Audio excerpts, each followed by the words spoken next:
Haribo Prabhu. I can ask her if he's inviting. Plus there's a pool.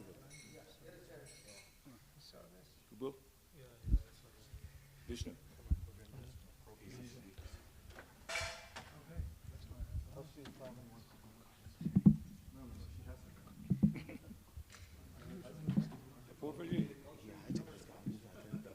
Apurva.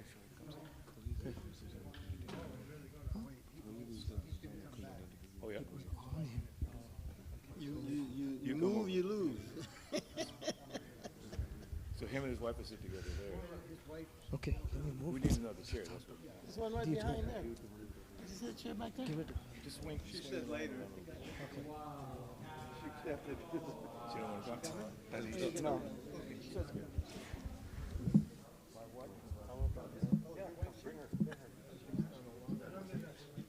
I still remember the first Bhagavad class I had in Chicago.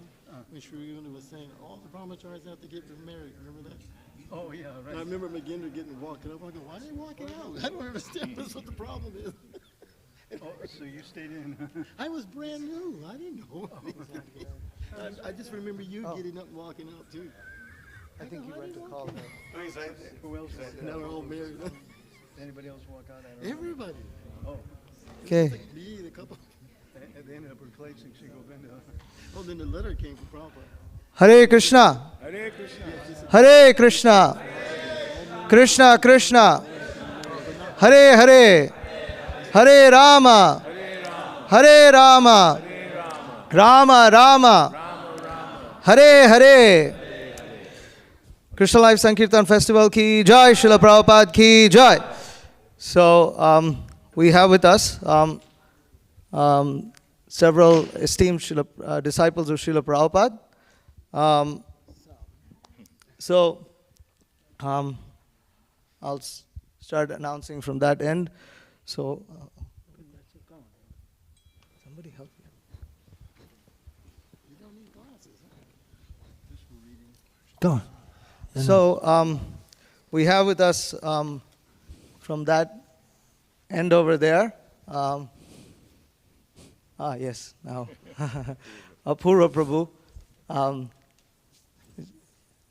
So His Grace Apurva Prabhu joined the movement in 1972 and 71, and also we also have his wife Kamalini Mataji, who's a lifelong Sankirtan devotee. Apurva Prabhu distributing books up to the present day, and Apurva Prabhu is one of the well-known cooks in our movement.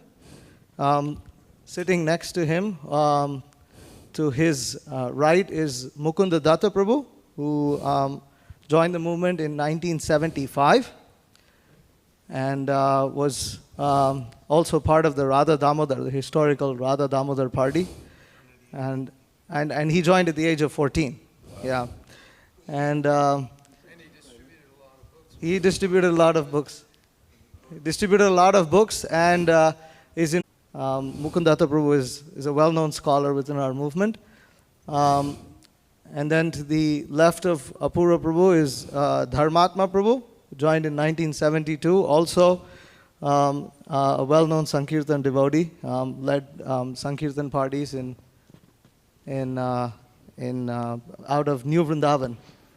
Yeah, several. He was a Sankirtan leader. And then to his left is His Grace Mrigendra Prabhu, who joined in 1971. He used to lead a Sankirtan party out of Chicago initially, at the airport, yeah. And was BBT.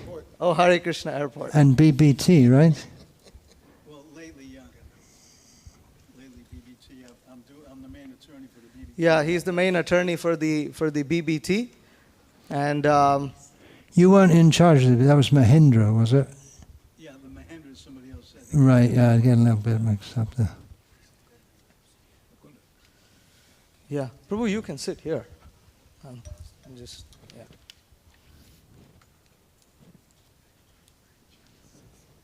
And okay, I'll go this way. So then Well, to the right of Kamalini Mataji is Her Grace Pavani Mataji, also a disciple of Srila Prabhupada, and Sankirtan devotee till this day. In Los Angeles, she goes out on books. Mahotsav Prabhu, when you went to Los Angeles, yeah, you distributed books. So Mahotsav Prabhu has had the good fortune of seeing Mataji distribute books and learning from her, and Mostly from the mid-'70s, though. sorry.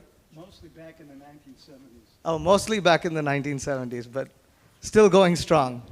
And then we have His Grace Balabhadra Bhattacharya Prabhu.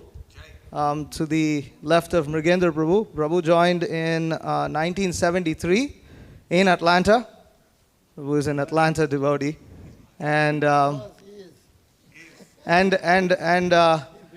I just found out today that Balabhadra Bhattacharya Prabhu said one of the main reasons he joined was because of another Atlanta devotee here, His Grace Amogalila Prabhu. So Amogalila Prabhu joined in Atlanta in 1972. 1971. 71. I'm getting all numbers mixed up here. Okay, sorry. I thought I noted it right, but 1971, and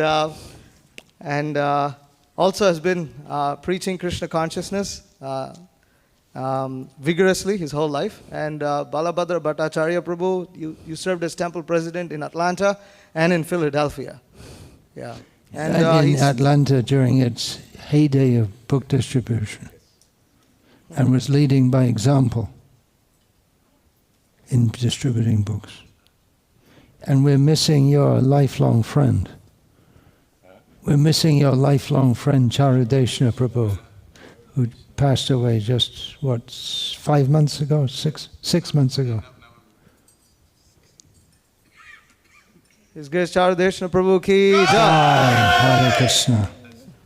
Charudeshna Prabhu remains one of the greatest inspirations for Krishna life devotees. The last year's marathon in 2023 was held in his honor. Huh? Yeah, it was our biggest marathon ever. And, it happened by the blessings of Charudeshna Prabhu. And then we have another Atlanta devotee. Well, kind of. It's in Chicago and then to Atlanta, but yeah. Shiki Mahiti Prabhu, who joined in 1974 in Chicago. He joined in Chicago. And He was my Sankirtana leader. oh, Mrigendra Prabhu was your Sankirtan leader. Wow. Okay. See, that's amazing. He complained to me already today earlier. I worked him too hard. I went to Radha thinking it was going to be easier, and I came back. I was 50. He was easier than Radha Damodar? Yeah, hard. Uh, No, he was easier. He was They easier. would put me in anyway. That's a whole other story. But I Okay. think Krishna didn't want me. He wanted me back in Chicago. So he said, "Nah, you're going back to Chicago. You gonna suffer." and then to Shiki Mahiti Prabhu's left is His Grace Brigupati Prabhu, who joined in 1973.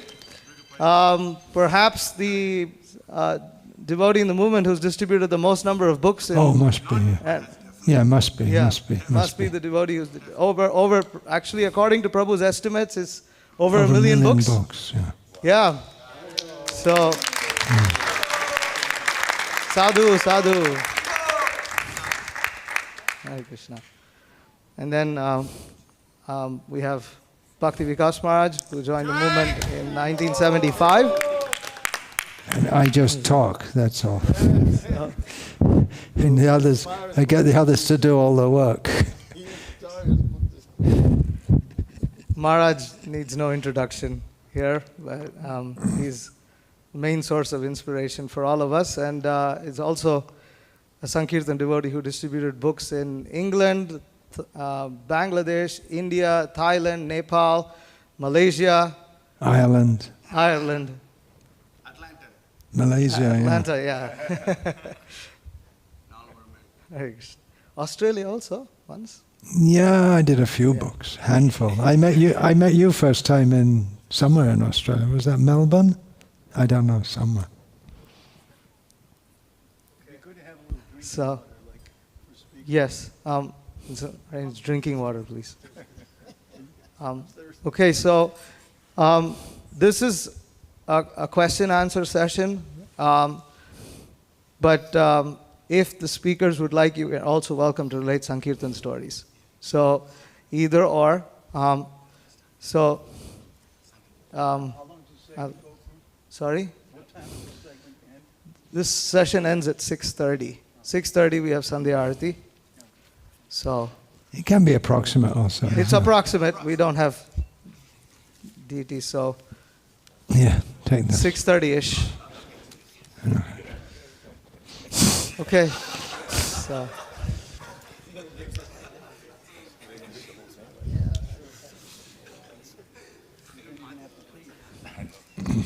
When you get older, you'll know about that.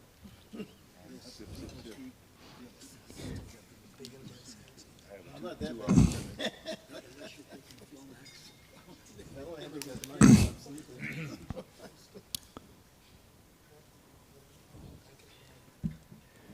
Om Jnana-timirandhasya Jnana-anjana-shalakaya Chakshur-militam yena Tasmai Shri Gurave Namaha Shri Chaitanya Manobhishtam Sthapitam yena bhutale Swayam Rupa Kadamahyam Dadati Swapadantikam Vandeham Shri Guru Shri Ataf Padakamalam Shri Gurun Vaishnavangscha Shri Rupam Sagrajatam Sahagarna Raghunatan Vitam Tam Sajivam Sadvaitam Savadhutang Parijana Sahitam Krishna Chaitanya Devam Shri Radha Krishna Padan Sahagarna Lalita Shri Vishakhan Vitamscha He Krishna Karuna Sindho Dinabandho Jagatpate Gopesha Gopika Kanta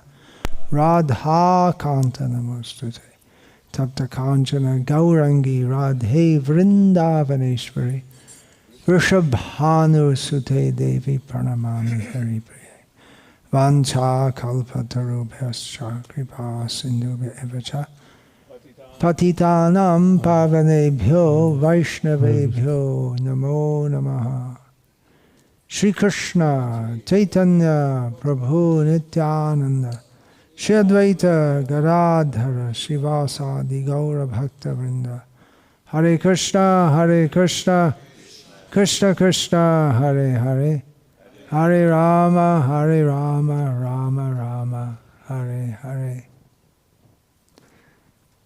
Hare Krishna. I'm supposed to say a few introductory words, but I'll say something which is suitable to say at the end of the festival. Actually, the festival never ends because the spiritual world is Nitya Mahotsava, an eternal festival.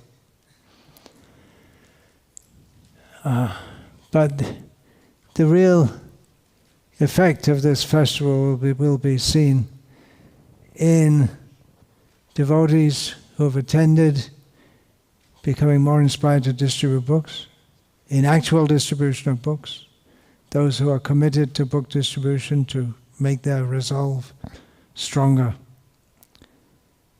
And we get inspiration by association with those who are inspired. Sangat sanjayate kamaha.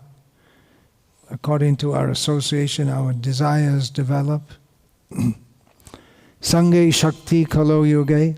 In Kali Yuga, we get strength from association.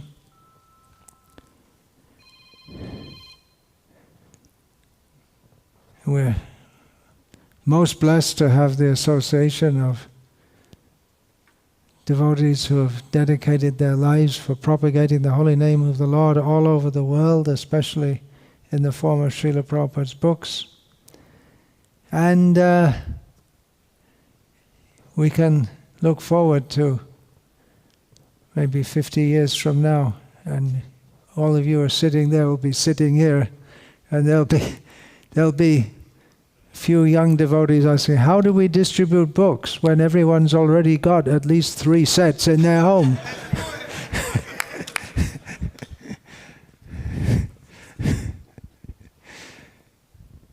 Okay, take it away. When will that day come? Every home in America, you were quoting this morning.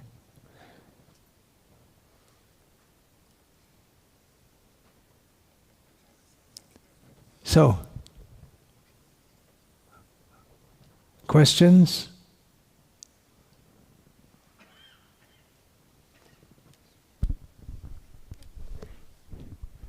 We could have water for everyone, isn't it? Or whoever. You do have enough water for everyone?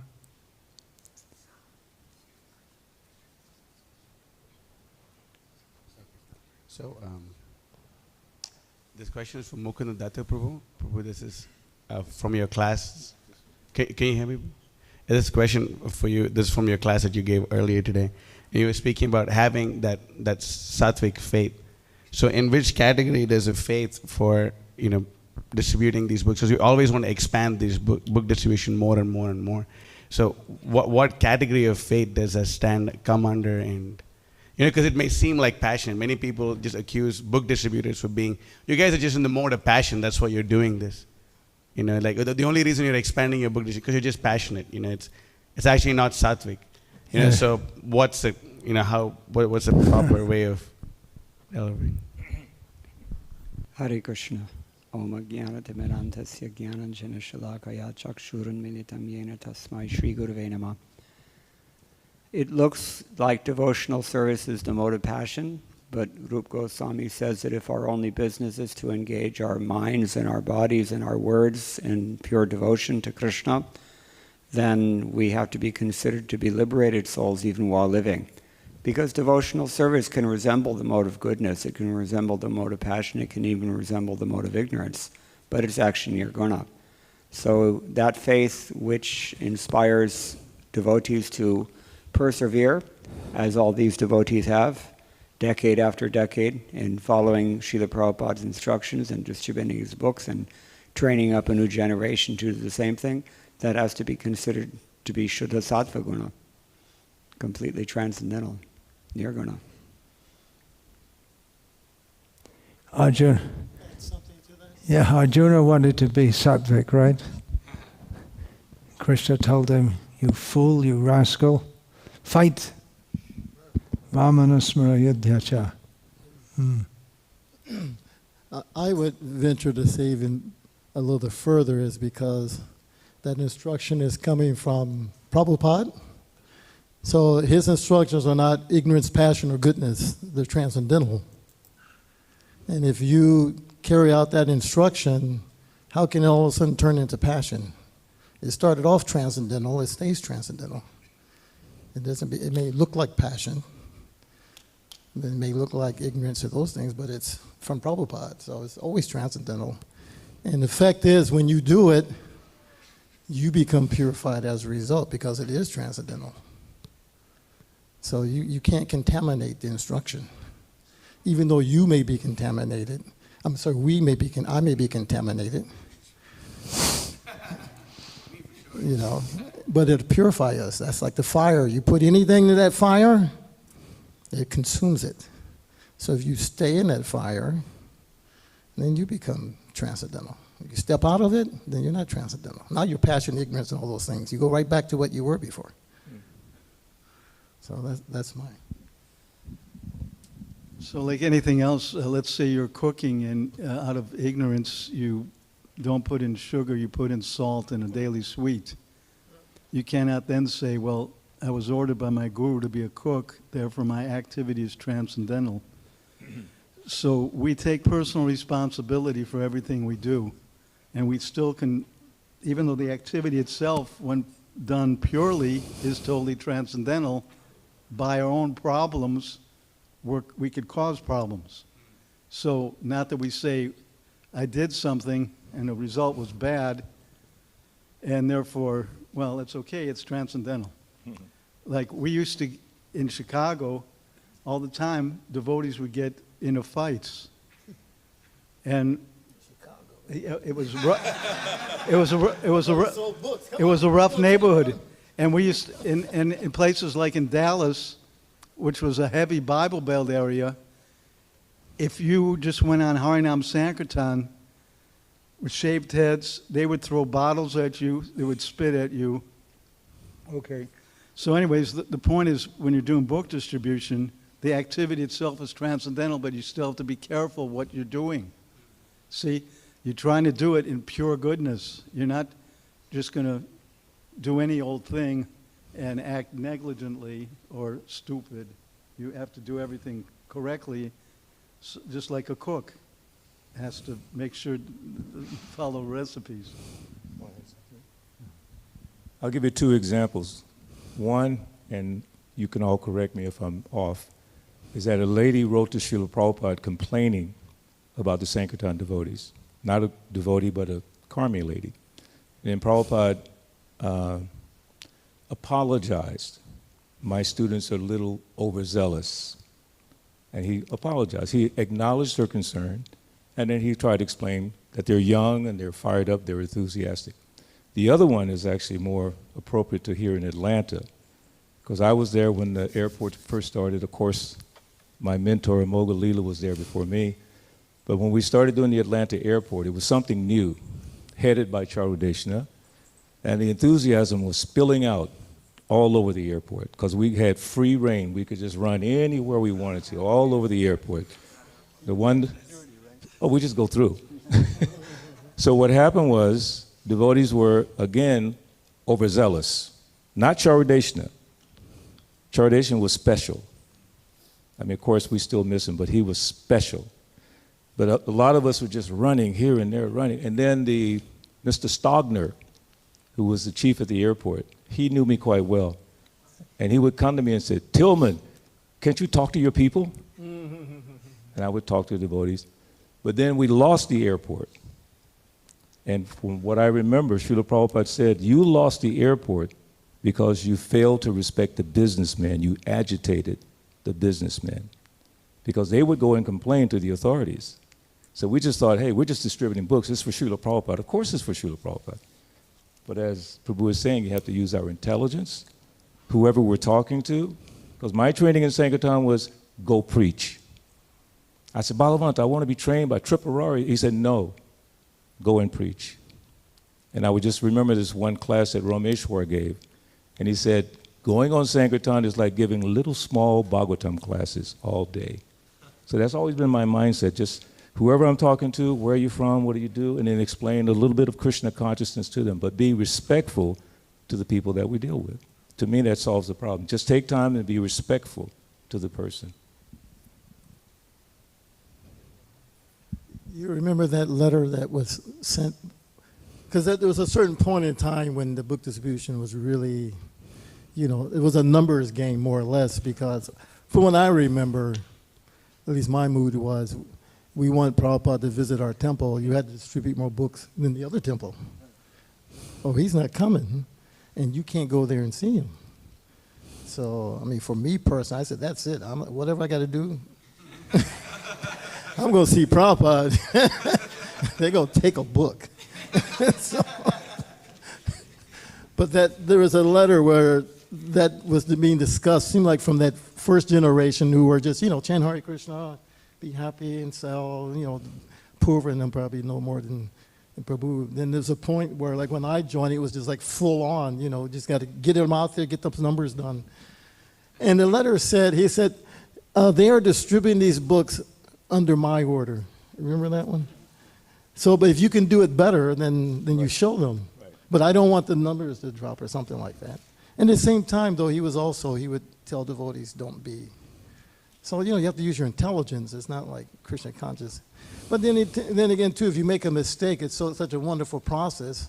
If you're sincere, maybe you get some reaction, but you're not going to fall away as long as you stay sincere. Sincerity is the most important part. So like a child sometimes, they draw a little picture of, mommy, this is you, right? And you look at it, you're holding it upside down. You can't even tell what it is. But it was done with love, right? And even if you show that picture to someone else, they feel it too. Oh my God, your child showed that for you? Wow, so nice. So, we're all still Christians conscious children. Some of us are teenagers now. But, beginning we were just children, really, at least for me, I just wanted to see Prabhupada. So that was my motivation for selling. I didn't particularly have compassion for the fallen souls. But, whatever could motivate you, that was the point. So what do you think, lawyer? Hare Krishna. Jai Srila Prabhupada. Jai Transcendental Book Distribution. So I just wanted to tell a couple of stories from the very early days. I joined in 71. And when I joined, I remember the first thing Balavantaru said, so we just go out and chant Hare Krishna. So that's my first engagement was just go out from morning till evening chanting Hare Krishna. And then after a little while he said, because some devotees were distributing Back to Godhead magazines, he said, so you think you can distribute Back to Godhead magazine?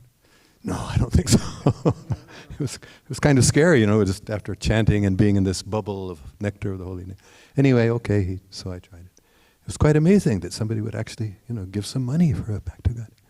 And I remember the first time I distributed a Sri Ishopanishad, I got $5 for it. I was, wow, how did that happen? It was like, if we just step out, Krishna reciprocates.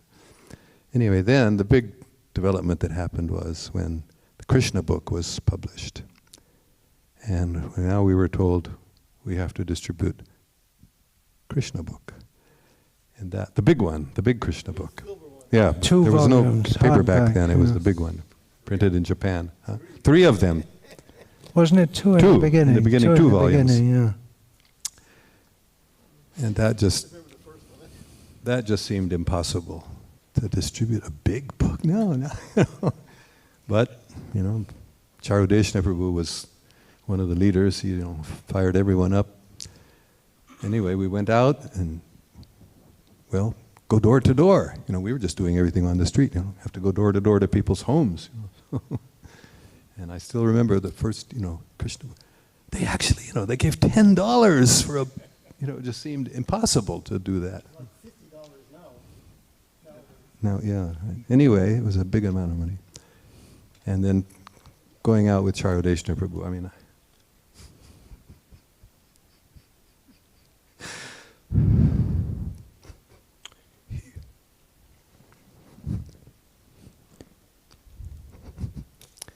he was fearless. I remember we used to go to college campuses.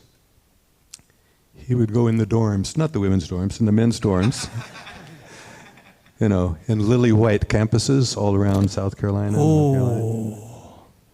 And once or twice, the cops came after us, and we knew if he got it, he was going to be in big trouble.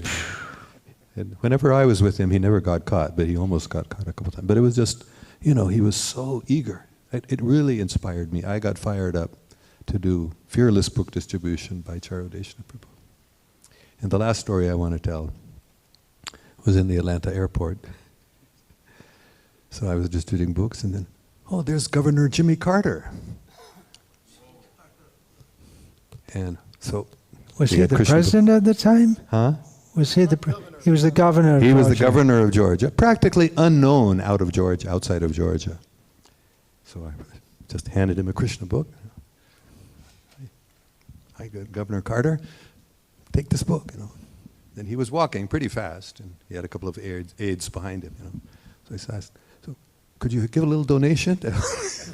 So he just turned around, said to one of his aides, he handed the book to him and give him something. So I think. And the most exciting part is, I learned afterwards he was on his way to Washington, D.C. to inaugurate his presidential campaign with Krishna in his lap.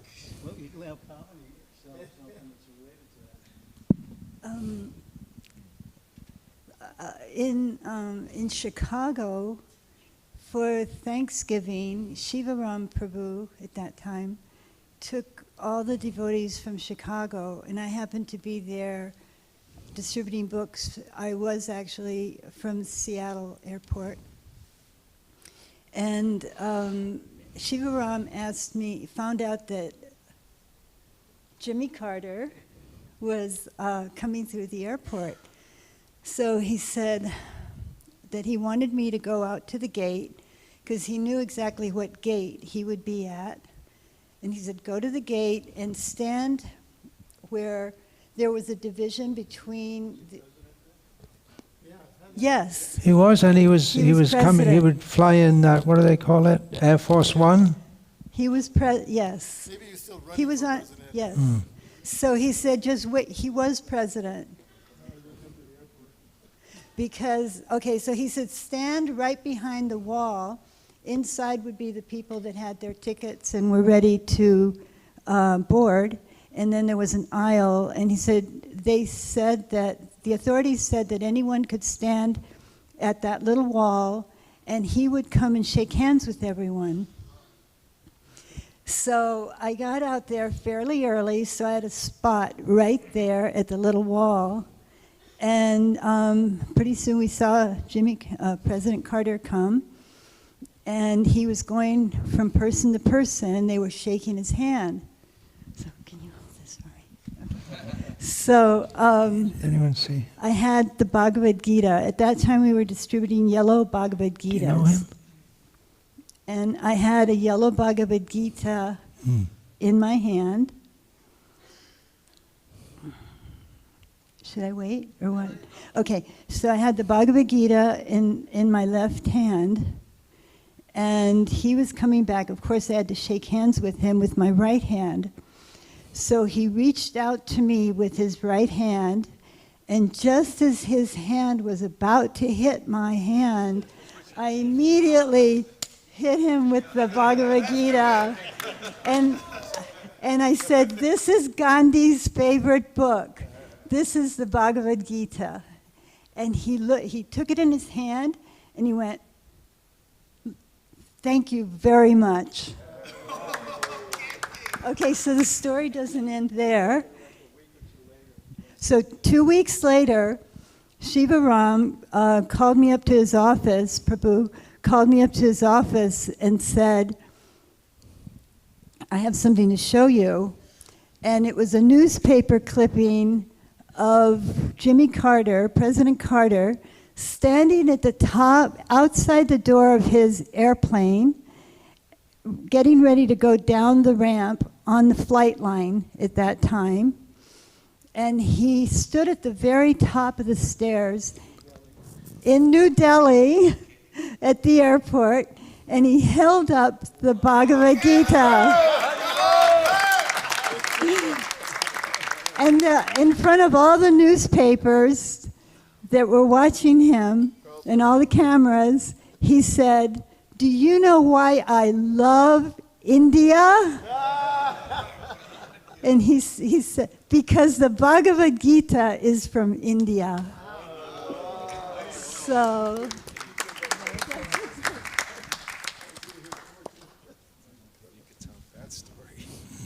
One thing about the passion, there's a saying, the passion of youth.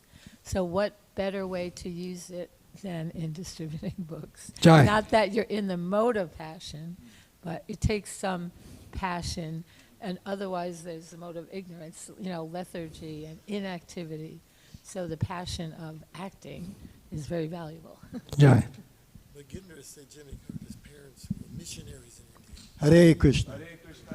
Jimmy Carter's parents? Were missionaries in India. Really?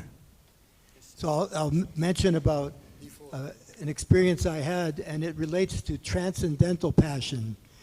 In my business, I'm always looking for great art pieces to sell, and I heard this lady in Palm Beach, a multimillionaire, lived in a $30 million mansion, had these particular pieces at a real good price.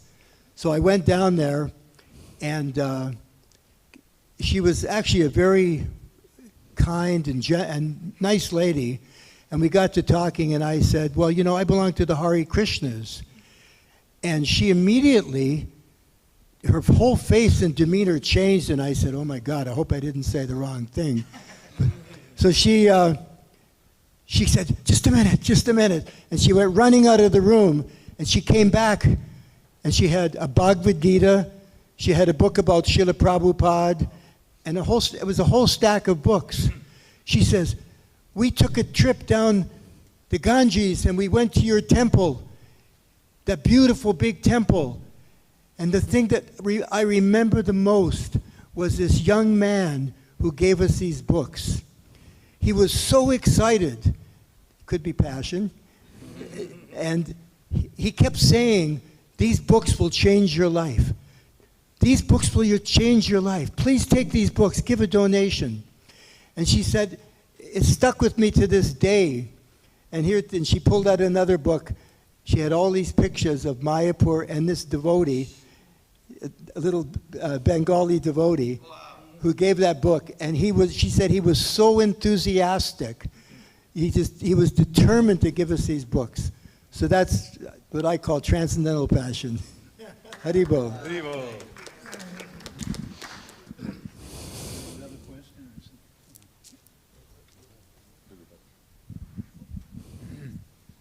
Well, it's said in the Bhagavad Gita that happiness in the mode of passion is like nectar in the beginning, and then it turns to like poison. So Krishna gave me two instances where fortunately I wasn't experiencing it, but I got to see how that was true in the lives of other people. One was, it was about 25 years ago. I was in the Delta terminal. It was Terminal 5 at the time, and it was late in the afternoon. It was about 3 o'clock. LA. In LAX. And so it was a quiet time, and I was just finished lunch. I got back up on the concourse there, and I looked off, and in the distance, maybe about from here to where the front door is, I see somebody coming, being pushed in a wheelchair. And I couldn't really make out who it was, but as the person got a bit closer, I could see that, wait a second, that looks like Muhammad Ali. You know, and sure enough, it was Muhammad Ali, and he was in a wheelchair, and a lady was pushing him. I couldn't tell. She looked about kind of the same age as him. I couldn't really know what the relationship was. But anyway, she came, you know, and there was nobody else around. And so when he got a bit closer, I said, I can't remember exactly what I said, but I said, "Hi, you're Muhammad Ali, right?" Something, I can't remember what I said, but I gave him books, and he was happy to receive them. And I just said, well, you know, people give a donation, and she could give a donation to help out. And he accepted the books, he was holding them, and he was wanting to give a donation. And then the lady, whoever she was, whether it was his wife or a caregiver, I don't know who it was, but she goes, "You don't need those books, you don't want those books, give them back." And he had Parkinson's at that point, you know, he was in the wheelchair, he was kind of shaking. And so he gave them back, you know, and then she just kind of pushed him away. And I just went, wow. What a lesson, you know. Because Muhammad Ali was, you know, the world heavyweight champion. He was kind of like, if anybody was in the mode of passion, enjoying happiness in the mode of passion, well, he'd be definitely in the top of the list there. But here he was, just, you know, 15, 20 years later, with Parkinson's, being pushed in a wheelchair by this lady who was, as far as I was concerned, grossly mistreating him, disrespecting him, you know. And so it just gave me a lesson. Well, happiness in the mode of passion is not what I'm going to... Yeah, that's not what I'm going to strive for, because look, he had it. You know, he had everything. He was the world heavyweight champion, but here he was being pushed in a wheelchair with Parkinson's disease and being disrespected by this lady. She wasn't even good looking, you know. I said, poor, this is not what I want. So back in 1974, 75, Ali was like the number 2 most popular person in the world, behind the Pope, and some surveys said he was number 1. And he just moved from Louisville up to Chicago because his agent was Don King, who had his office there. Somehow or another he convinced Ali to come up there. So he moved up to Chicago. So within a few weeks after that, so you have to understand now, no celebrity flies commercial.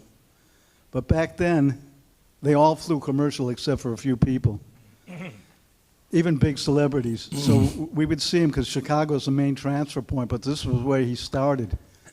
So he came to the airport that day, and I met him at the terminal, and I stopped, and he actually was so nice. He stopped and talked to me. I was kind of surprised because I dealt with a lot of celebrities before. They would just be cordial but move on. I found out later on that he for anybody, he would sign an autograph and stop. But he actually was serious about the information I was giving to him. So he took a book and he had a handler with him. He said, give him some money. So he wasn't carrying the money. He had somebody give money. Then like a month ago, after that, he came through again. This was time at a different terminal.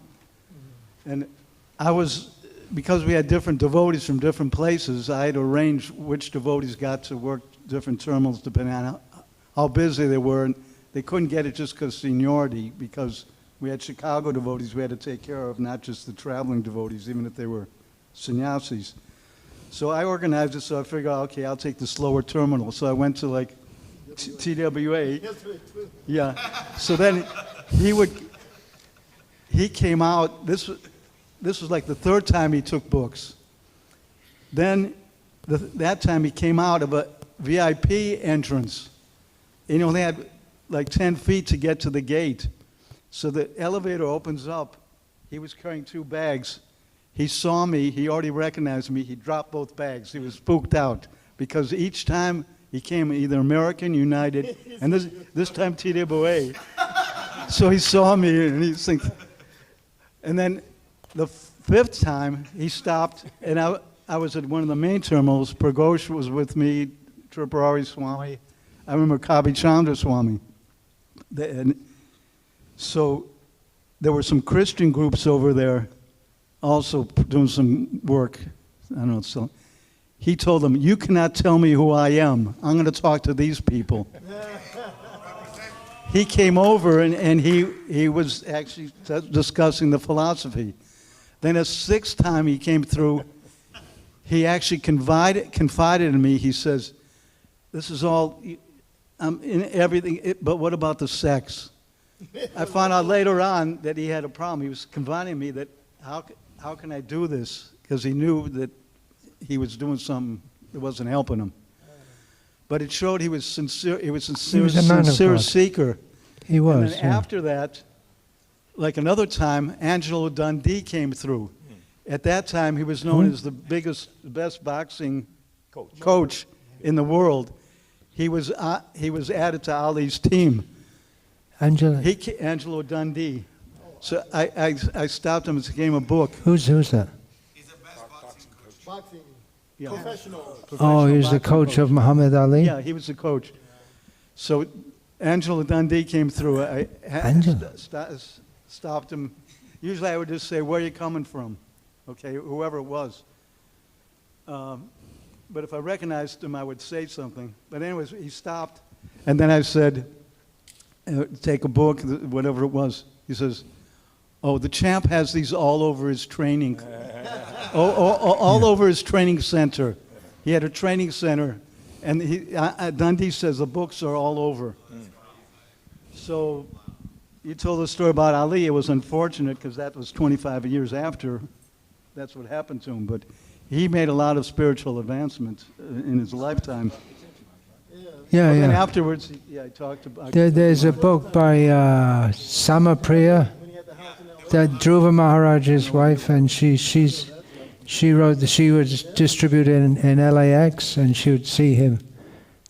And every time he would take books and give a donation, again and again and again. Let's continue. He became a Muslim to get closer to God, right? Because because Cassius Clay, I am the greatest. And then afterwards he said, I'm not the greatest. Allah is the greatest. Yeah. Well, that was a time, when America had kind of had all that. There was the segregation period.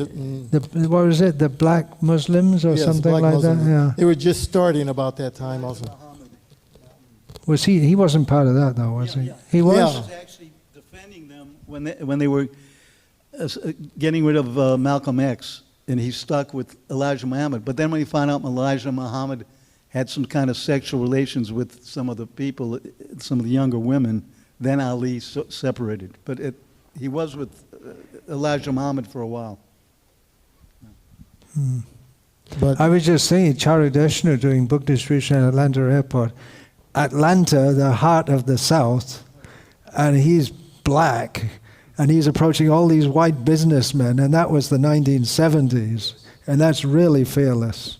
yes. You know about that, right? Yeah, I was 18 and very shy, so it was hard for me to sell books. Because I remember you told, was it last year, you were like a kid and you were doing the stoplights in Chicago, and most times people would just insult you and send you off. Yeah, I was very shy, but Charadeshna, he was Krishna conscious, confident, so he can overcome all those difficulties easy.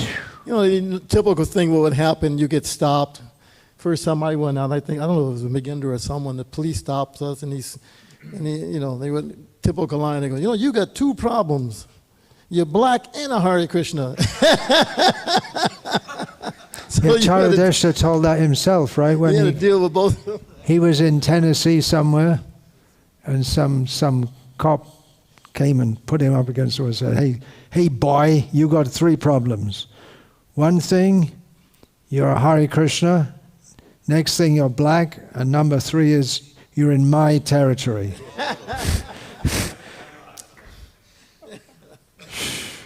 You had to deal with that, right? And you just went on fearless. Yeah, especially transcended the bodily concept of life.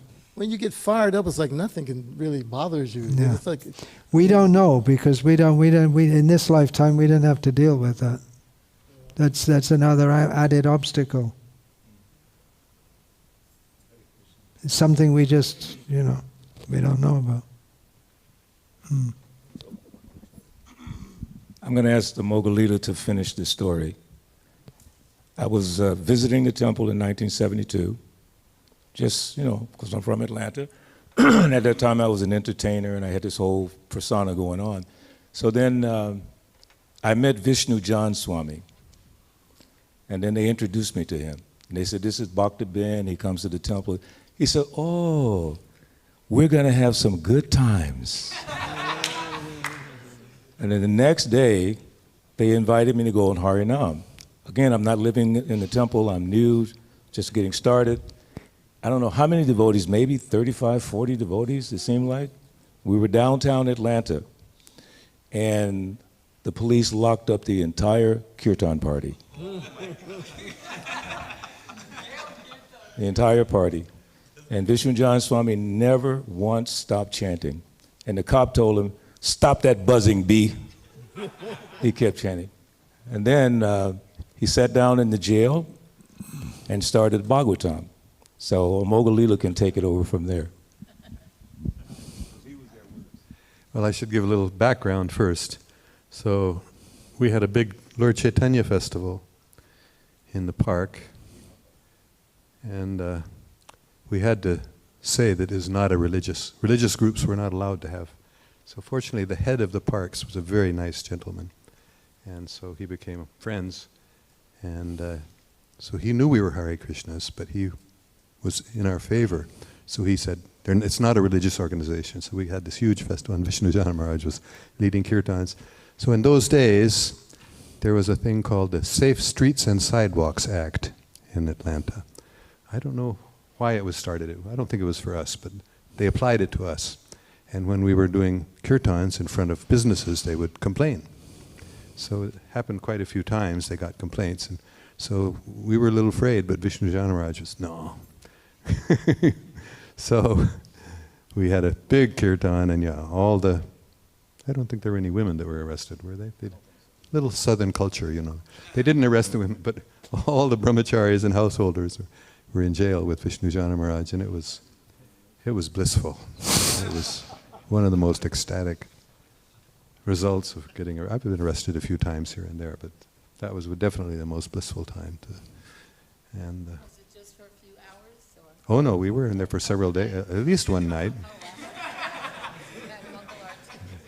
We had, he gave a Bhagavatam class, and Yeah, he was just doing kirtan, going on and on and on. It was, and then actually Palavanta Prabhu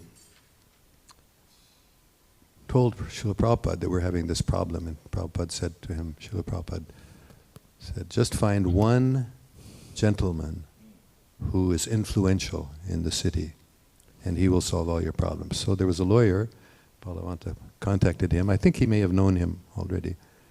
And as a result of that one gentleman then speaking to the authorities, that whole problem was resolved, and we could do street Sankirtan after that. One last part of the story. So the end of the story, which I wasn't there, my ex-wife came and got me out of jail in the middle of the day. Yeah. And I didn't want to leave. I wanted to stay there. So I was telling this story at a home program with Ramapad Swami in New Jersey. And Lakshmi Nrsimha Prabhu was in the audience. And after I told my part of the story, he said, Balabhadra, I was there too. I went, really? I didn't know that. I didn't realize that you were there. So Lakshmi Nrsimha told this other part of the story. That morning, when they got up or whatever, there was an old African-American gentleman who was there overnight. Maybe he was intoxicated, whatever it was. So he woke up and looked around, saw white bodies and white clothes, and the sun was coming. He thought he'd gone to heaven. Huh? He thought he'd gone to heaven. He said, am I in heaven? When he saw all the devotees, am I in heaven?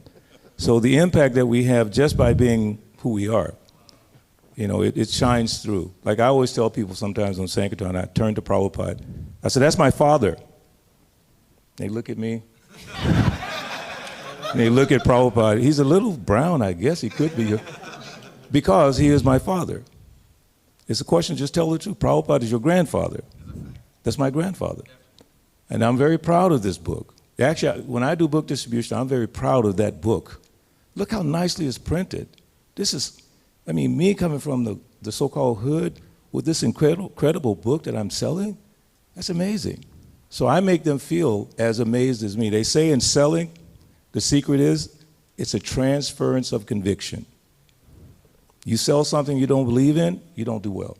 You believe in it, goes like anything. So if you believe in Prabhupada's books, like I know all of you do, no matter how rough it is, no matter what people say about you, Chardeshna, I was there one day, a guy practically broke his hand. Practically shaking his hand, practically broke it.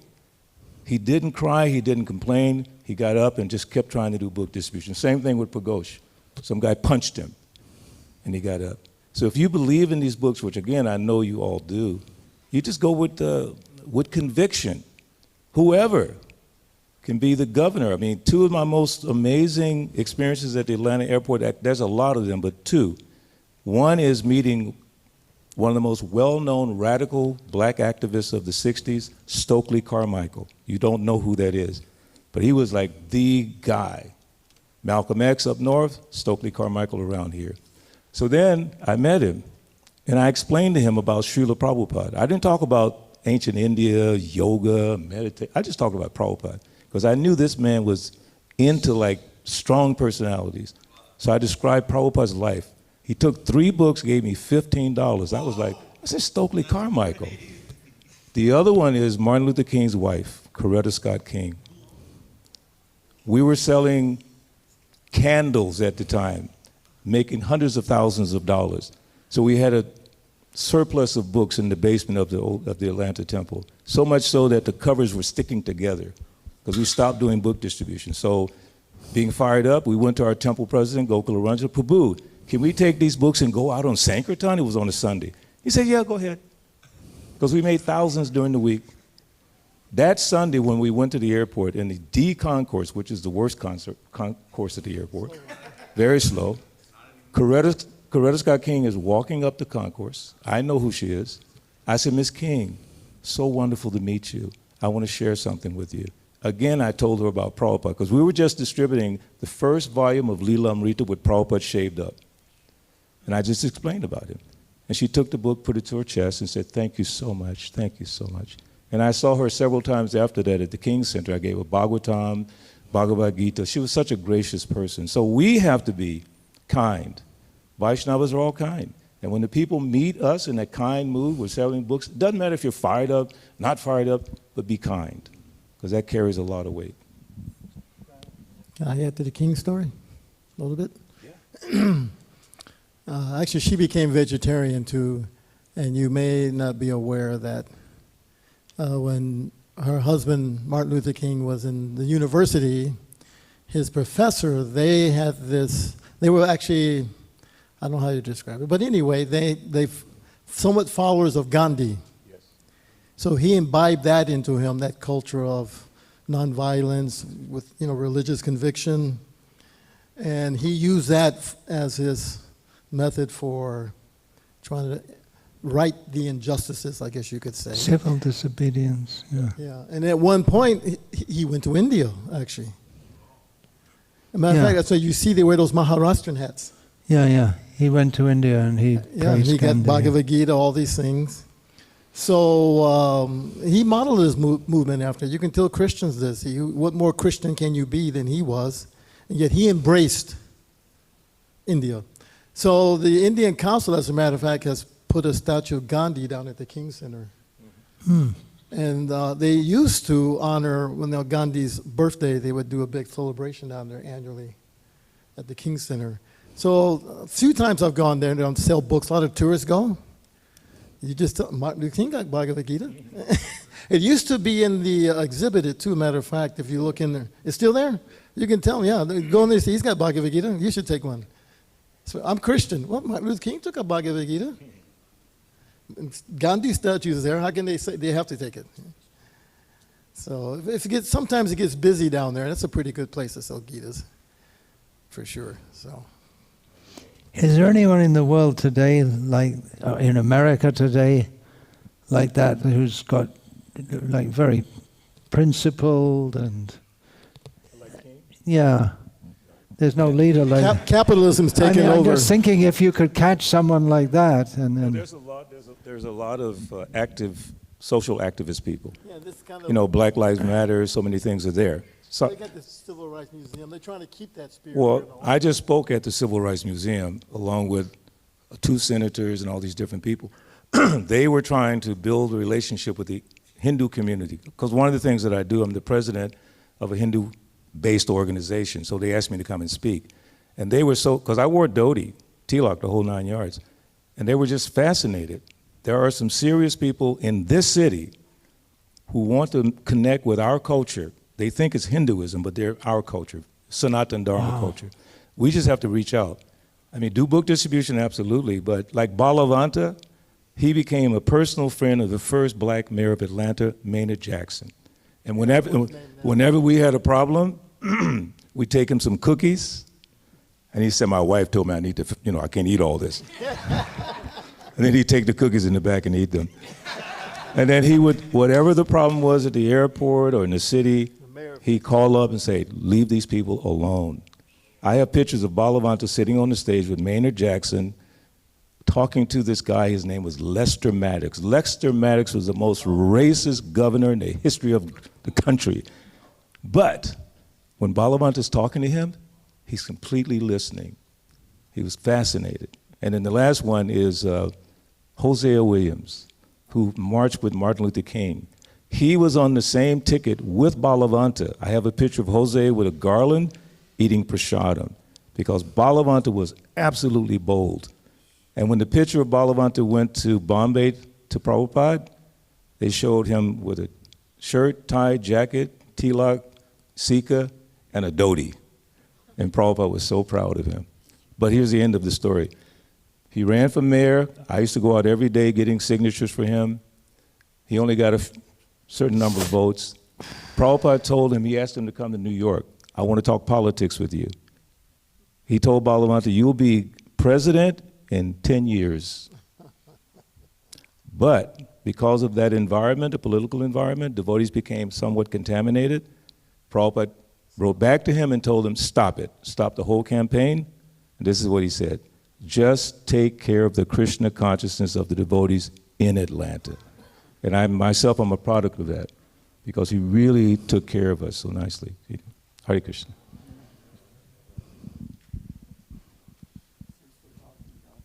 since we're talking about the South and spreading Krishna consciousness here, I remember in '76, I was also in Louisville, Kentucky. Radha Damodar Party had parked there for some time. And I actually met Colonel Sanders. Yeah. Big demon, huh? But I think... We went from Martin Luther King to Colonel Sanders. They're both famous. Yeah. But he wasn't pious enough. He had killed too many birds, I think, and he just wasn't. He couldn't. He's still getting the karma for the ones that are still being killed. Yeah. But on another note, more positive, just to show the long-term effects of book distribution, she mentioned Jimmy Carter had received some books in the '70s. Around 10 or 20 years later, I think it was his sister, Rosalind. No. Yeah, okay. Yeah, I don't remember her name, but somehow she became close to Tamal Krishna Goswami, and she would always visit him whenever she was in Dallas. And she took his spiritual advice very seriously. She was very respectful. I think, she must have been introduced to Krishna consciousness by her brother. I don't know how else that connection would have been made, but the books, you don't know where they go. They go. Prabhupada said, you just put the books out there, and the books will act. Because. Yeah. Hare Krishna. Srila Prabhupada was very pleased when he got the news that books had been distributed to the children of, who was the president at the time? Nixon, was it? I can't remember. And he said that the kids must have had the security, but the security led them, and he said that they must have shown to their father, look, see what books we got. You remember that? There was a letter from Prabhupada that books have been distributed to children of the president. I can't remember which parent. I think it was Nixon, yeah.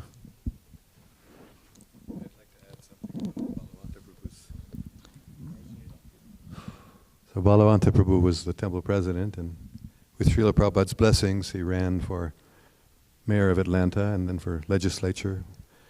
And in the process, he was on TV with other candidates. And once,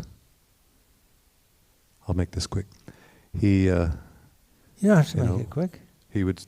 Prabhupada told him, just talk about the four regulative principles.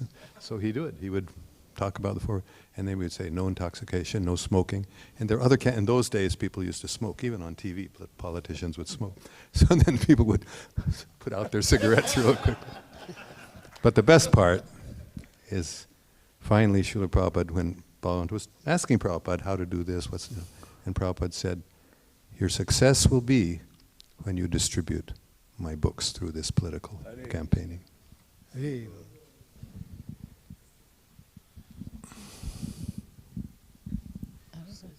That's okay. You can. It's okay. I don't have everything. I would just like, my service to the Sankirtana mission is always serving the Vaishnavas.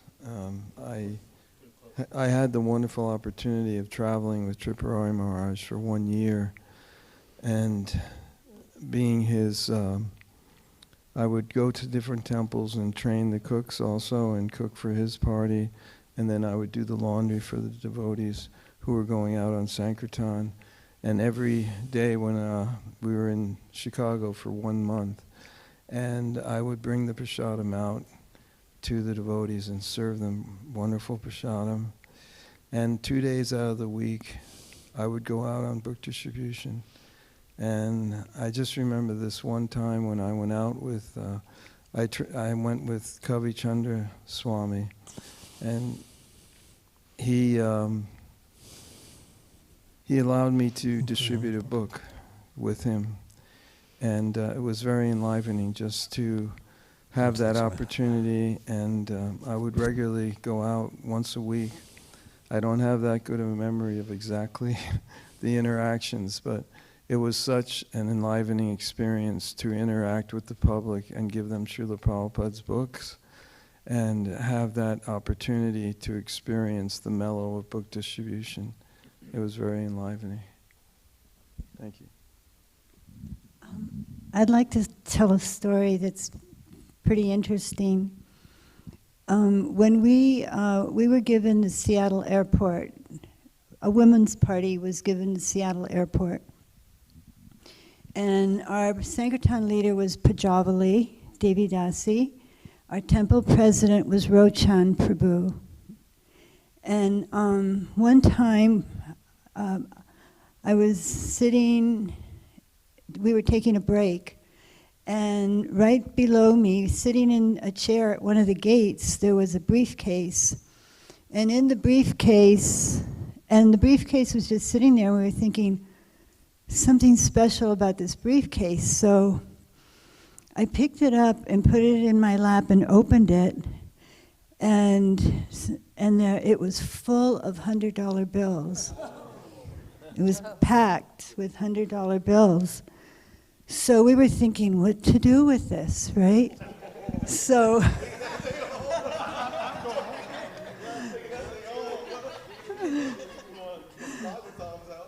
okay, so we called Pajavali up, and Pajavali said, just stay where you are, don't move, leave the briefcase where it is, I'm coming right to the airport. So 20 minutes, half an hour later, she's there.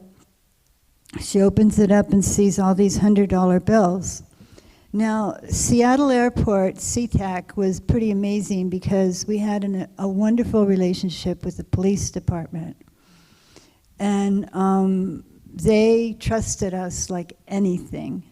So Pajavali, she decided, okay, we have to turn this in. Okay, wait a minute. So we turned it in, and okay, so that's that. Now, after that, people couldn't speak against us at the airport. They always supported us, the police department. About 20 years later, I was going through the airport to visit my parents that lived up in Sequim, Washington, and I looked up at this gate to the second floor, and I saw who had been a young officer at that time. He was the contact for the Hare Krishnas from the police department. He was upstairs. And so I quickly took the elevator up, and I introduced myself. I said, you probably don't remember me, but he said, oh, I do remember you. He says, you're Alice Acker. He remembered my Karmi name. And then he said, we just started talking. And he said, oh, so how are all the girls doing? He said, how's Joni? And I said, oh, Joni is, she's married, she lives in Connecticut, and her husband's the temple president there. And he asked about every one of the girls. He wanted to know what their life had turned out like, what they were like. And afterwards, it was just amazing. He was so happy to see me. And what that did was it kind of solidified his relationship with us. And he became we all became part of his family. Yeah.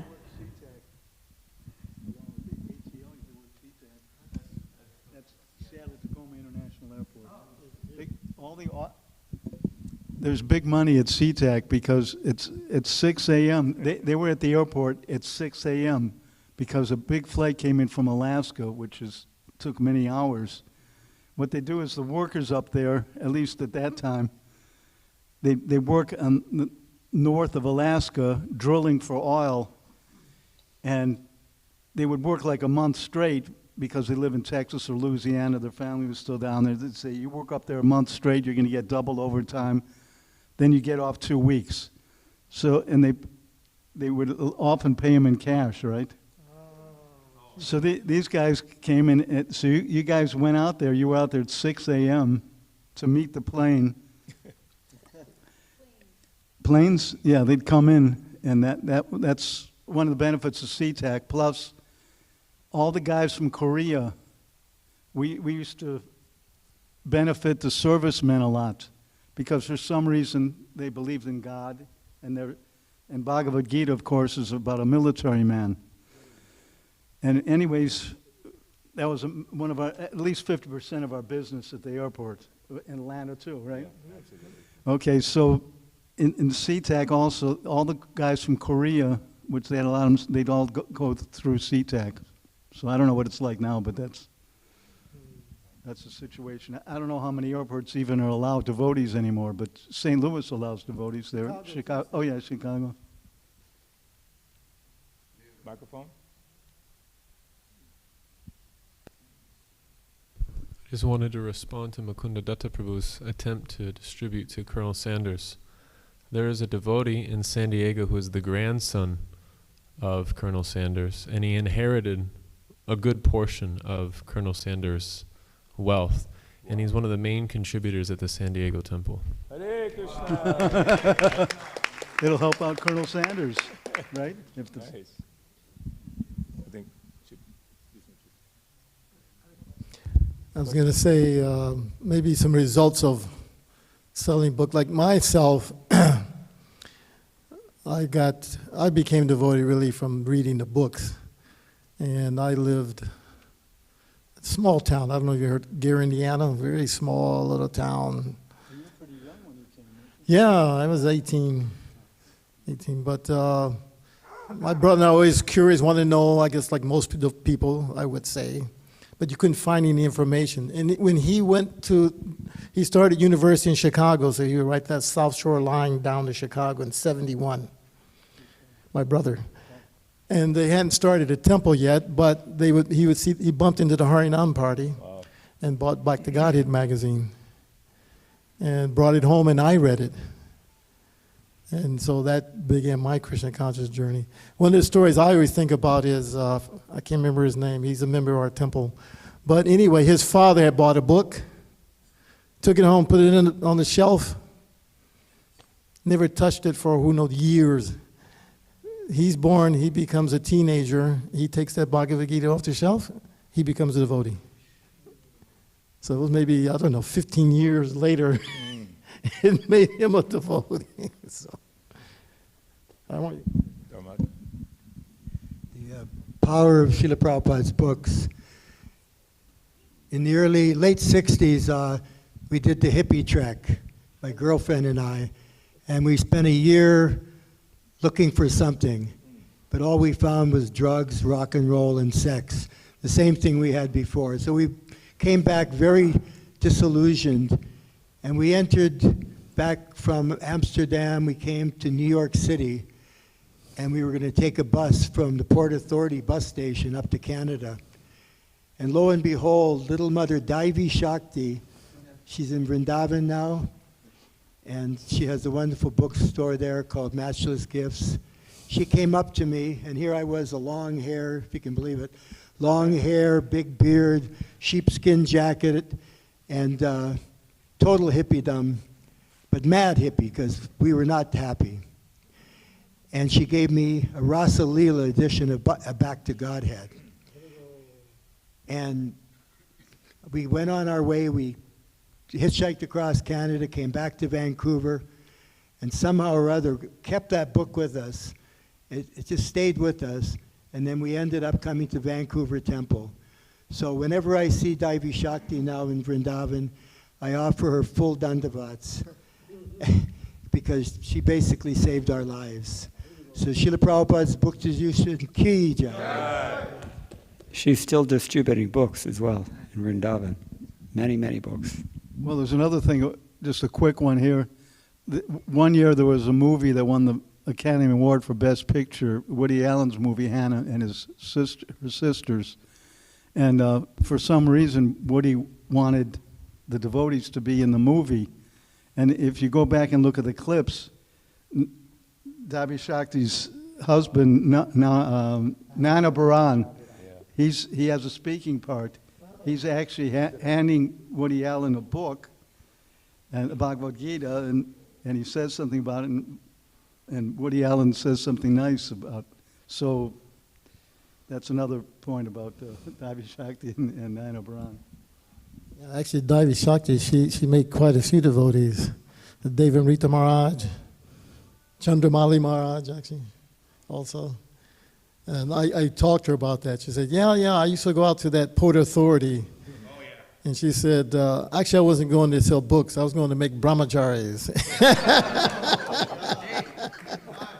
And that's what my goal was. I'll find them, and I'll just, she just make them surrender. Devi Shakti, that's the name. Quite a few. Many other devotees. You'll be surprised, some of these really big devotees. Oh, yeah, Devi Shakti, I met her. And Prabhupada gave her the exact right name, huh? There's another interesting story. Bhavananda was in New York, and before he became a devotee, he made certain friends in the Andy Warhol group and some other groups. Anyways, 20 years later, we get a call. Well, actually, we're out at Venice Beach, which we have a Harinam around Gorpurnim. And luckily, it was a good Harinam because Vyasaki Prabhu was in town and he led. So somebody comes up to us and I talked to me and said, well, I've been looking for you guys. Because we hadn't gone on Sankirtana for a while. That was on Gorpurnim, so we had a big... I said, so what's happening? He said, well, we're looking for you. We want to be in a movie. I said, well, we could talk about it, and what is it? Call me up. So at that time, it was Joel Schumacher was the director, and he told us later on he wanted us to be in the movie because he knew Bhavananda from way back. And you can hear the chanting in the movie. It's called Falling Down with Michael Douglas, which was pretty big in the box office that year. I could just tell you a quick one. We also had chanting. Names, I don't know who they are. Falling Down. And then many years before that, we were out in L.A. on Hollywood Boulevard. Every Friday we'd chant on Hollywood Boulevard. And the producer came out and said, we want you guys to be in the movie. We ended up in the movie Death Wish 2 with Charles Bronson, which was number 3 in the box office that year. And if you look at that, there's also a clip, and we're chanting right down Hollywood Boulevard. I'm in the front row, me and Dura Krishna, who ended up as yeah. But it shows that the chanting is being heard, and it's based on the Sankirtana. So I would like to hear from some of you some of the experiences that you've had. Okay, well, there's a hand right up there right now.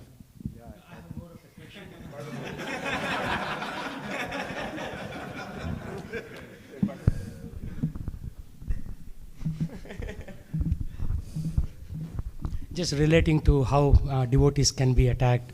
Once I was distributing a book on the University Avenue in Seattle. I used to live in Seattle. And one lady came with a Pepsi bottle and hit on my head. So that thing happens even now. But my question more is, Prabhuji, you mentioned that in SeaTac people come in from Alaska. So what is our official position right now? Are we allowed to distribute in airports or no?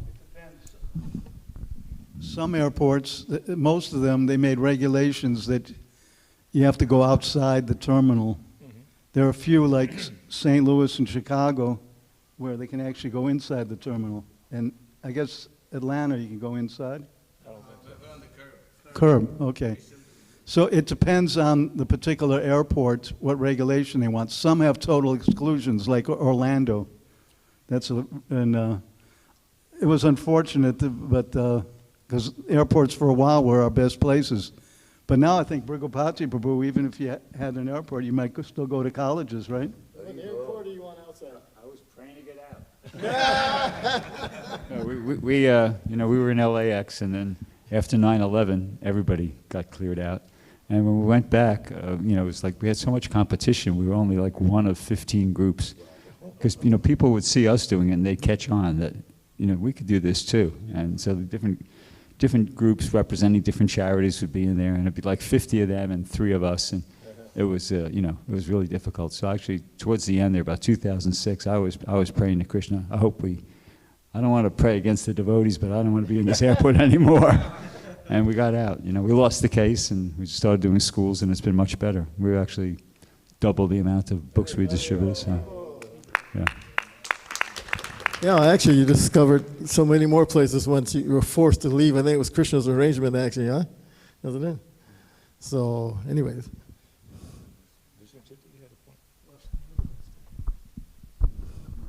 And, so, all of you all over here have, performed Sankirtan and maintained the spirit of Sankirtan through all your ups and downs, difficulties, and things like that in life. So, several of us looking ahead, this is the desire that practically I think all of the devotees here would express, is that we want to be able to perform Sankirtan, be connected to the Sankirtan mission for the rest of our life. From your personal experience and realization, what would you say to us? 2 minutes since I got the mic. Still, my motivation has always been because I just wanted Prabhupada to be happy with me. And I knew this makes him happy, and it is important, it's practical also. Distributing books, it's not just, but it's a very practical thing. So, but I just want Prabhupada to be happy. And I know these books need to be distributed. That's what personally keeps me going.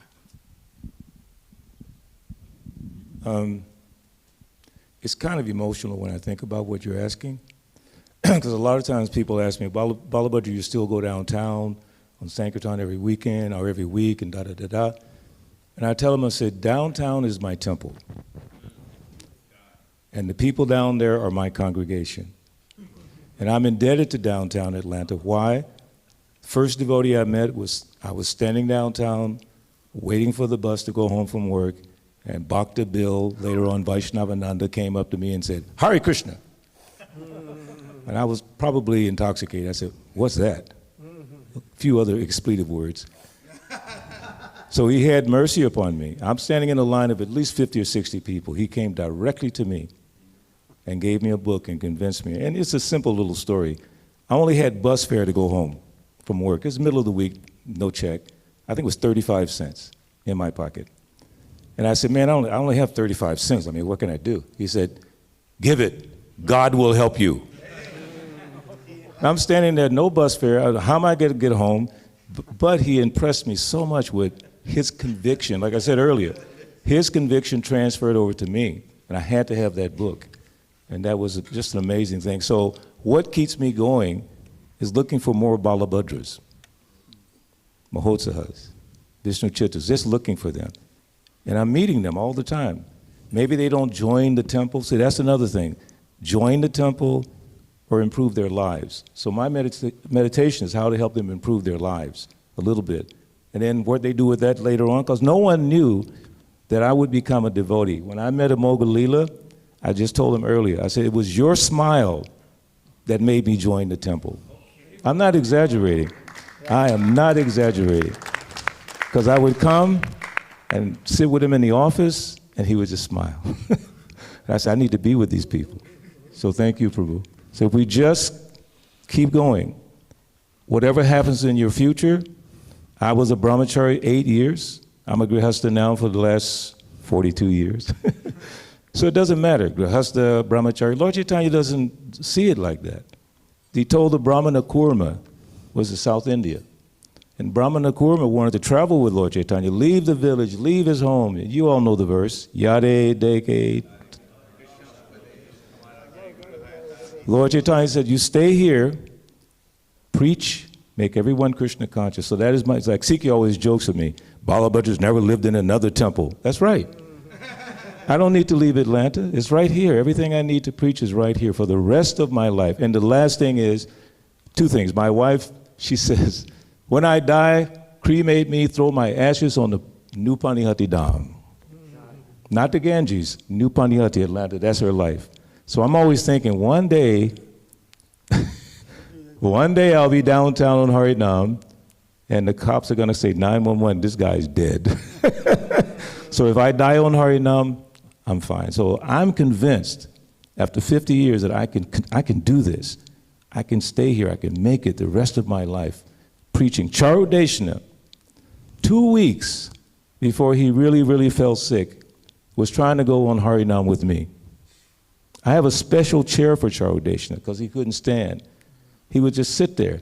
And then when he got fired up, he'd get up and start moving around, but he could barely walk. 2 weeks, he was trying to go on Harinam. And Bhakta Tim, some of you met Bhakta Tim, he's my cohort every time he goes on Sankirtana. So he called me, he said, Prabhu, I can't bring him. I cannot bring him. He's too sick. I was like, oh my God.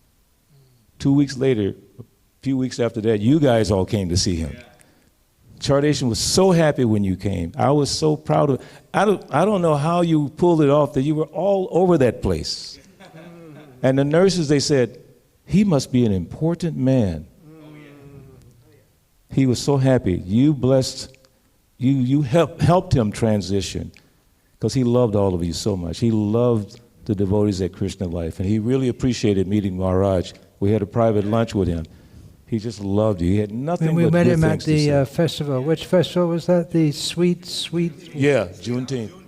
Juneteenth. We met him there. So just keep remembering devotees like Charudeshna, Brigupati, Sikh, just remember, this is our life. We'll do this until we die. We may have jobs, we may be business people, musicians, whatever it is, we're still going to do. I mean, there's not been 1 year in my 50 years that I've not done Sankirtan and Harinam. Period. I mean, end of story. So don't tell me there's an excuse why you can't do it for the rest of your life. Keep doing it. I just had something quick, 'cause to answer your specific question, Krishna conscious is something every moment, every second you're making a decision of what to do, to go one way or go the other way. Usually means Maya or Krishna. So, but you take certain vows, but I've seen devotees that try to take other vows, and it's just too much, because the first thing is to save yourself. We want to save everybody else, but don't take a vow that say that you'll always do this or always do that. That's my opinion. Prabhupada never asked his disciples to take certain vows like that you're always going to do this or always going to do that. He made certain vows and that was it. Now other people later on, they added on certain other vows to people. Do this extra on Ekadasi, this is required or whatever. Prabhupada, he didn't make those requirements. Even the BBT calendar one year, they said, and I had to correct them, the next year they corrected it. On Bhima Ekadasi, they made it required fasting even from water.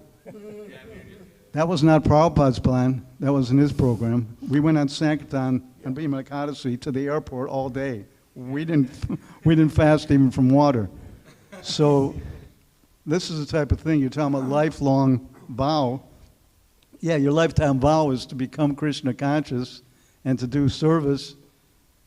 So that's your lifetime vow. If you make a vow like I'm always going to be doing this or that, you might be disappointed later on because... Yeah, you can do something else.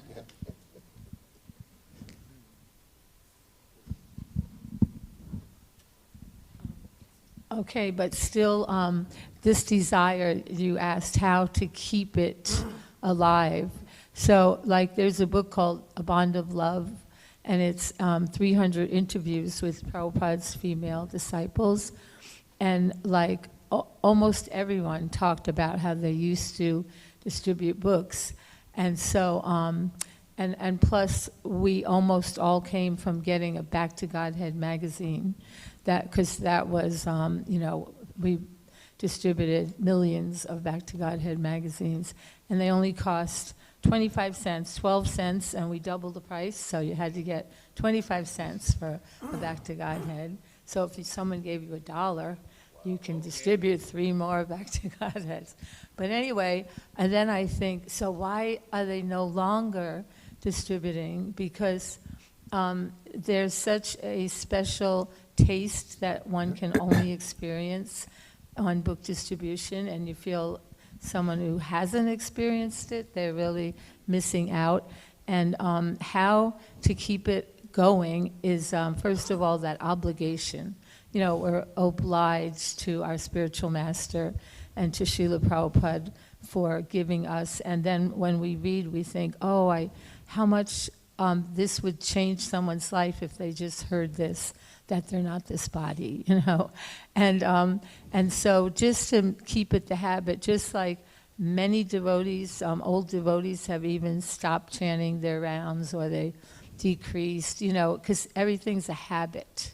You know, if you get in the habit of waking up late in the morning, then it's a habit. Or you get in the habit of chanting less rounds, you know. So the same thing with book distribution, we have to make it a habit that, okay, maybe when you're 70 years old, you won't be going out, you know, so many hours every single day, but at least sometime, you know, at least once a week or something like that, to keep the flame alive. That's one idea. Mataji, you just received a Bhagavatam set just like one day before you came, right, Mataji? On Saturday. Yeah. One practical, Jai. One practical suggestion I said to Mahotsav Prabhu this morning, and I think that's more applicable to you because you go to devotee festivals and you distribute a lot of books there. Maybe you're already doing this, but there are many books which are not generally available in Prabhupada books, which are not generally available in America because the BBT doesn't print them. But the BBT in India, in Juhu, has a policy of keeping all of Prabhupada's books in print. So if you could get all those books which aren't available in America, make a set. There are a lot of small books and medium books. And just meet all the devotees and say, hey, do you have all of Prabhupada's books in your home? You don't have this one, and sell those books, which they quite likely don't have. That's a suggestion for you. And if you can't get, if it's a hassle for you to get the books, well, devotees here can help with that. So I want to say two things. One, have devotee friends, at least one friend, who you can trust and open your heart to. And I'll just give one example. Wonderful result. Bhakta Kevin and I were flying here from California. When we got into the airport in Sacramento, as we approached the gate, there was this young, very beautiful young girl. She looked like she was 14 or 15, and she smiled at me, gave me such a beautiful smile. And in my heart, I thought, you know, she's a devotee. I've got to give her a book. Well, unfortunately, I didn't do it. But the good thing that happened was when we didn't sit together on the plane. We couldn't get seats together flying to Las Vegas. But then from there on, well, you arranged that we could sit beside each other. And we were talking, and I opened my heart, and I told him this story. I said, you know, if I had just, you know, put a book in her hand at least, or even shown her the book, who knows what Krishna would have done. And immediately, there was an Afro-American man sitting on the other side of him. Kevin got inspired. He said, oh, I haven't even shown him a book. He just immediately took out a Bhagavad Gita, right? Was it Bhagavad Gita? And put it in his hand, you know. And we were landing, right? We were just landing in Atlanta. And he took the book. I don't have any money. Anyway, then, after how many different apps he went through, finally he found an app that he could pay you. He gave $10, you know. Right?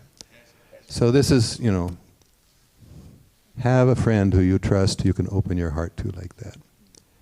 And the second thing, Srila Prabhupada is alive in his books. And I've found so many devotees, because I tell this story to some devotees, and they said, oh, I do the same thing all the time. And it works. If you have some question, or you have some problem, open the book. And you don't know what to do, take a book. And pray. You have to be sincere. You have to pray to Srila Prabhupada. Please help me, Srila Prabhupada. Namo Om Vishnu Padaya Krishna Vidaya Bhutale Srimate Bhakti Vedanta Swami Niti Namini Namaste Saraswati Devi.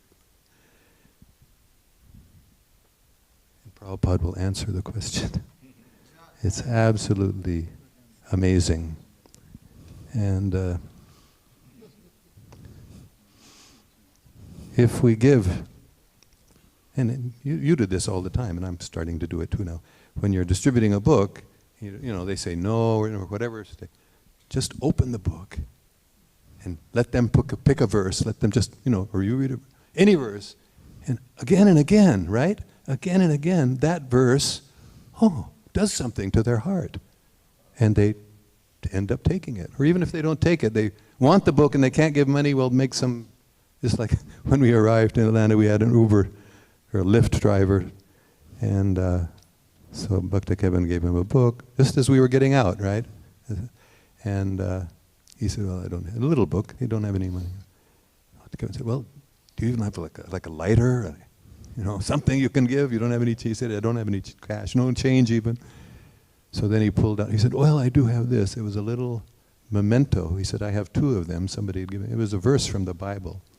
And it said, I can't remember exactly now, but just put your trust in God and you will never be without a shirt or something like that. And there was a $1 bill folded up in the form of a shirt. And it was, so he gave, you know, so if we just give them the book, put the book in their hand, you know, that book has Srila Prabhupada's full power in it, and it will work miracles. So I like Vaishesika Prabhu's rules. Number 1 rule is always have books. If you have a book, you'll be surprised at who you meet. And this has happened to me so many times where I'll go to get in my car, and I don't know if it's Krishna or intuition or what. You get a book, get a book. So I always carry them in my car and always have one in my pocket. And it's amazing the people you meet. Because if you bring the book, Krishna will send the person that will take the book. And in that regard, we were distributing in Mexico City, and they have a rule there that everyone in the temple has to distribute. They have a button, actually, it says a book a day. So everybody makes a point of distributing 1 book a day at least. Because, you know, many grihastas, we, you know, are old people, we get hung up doing what we're in this life, you know. But if you always remember to take a book. So I try to go everywhere I go, gas station attendant, this person, that person, no matter who they are, you give them a book. This book will change your life, or this is great philosophy. You know, you like to read, and you give them the book. And in that way, you're spreading Krishna consciousness. And Prabhupada said his was a missionary movement. So that's if we go forward with that, trying to please Srila Prabhupada by doing the one thing, I mean, of course, everything pleased Prabhupada, but the number 1 thing was distributing his books. He put so much effort into to translating these books and making them so perfect. So we have that obligation to Srila Prabhupada and to our spiritual master, whoever they are, to distribute books. Haribol. So there's 2 points. One is on the opposite side of not having a book.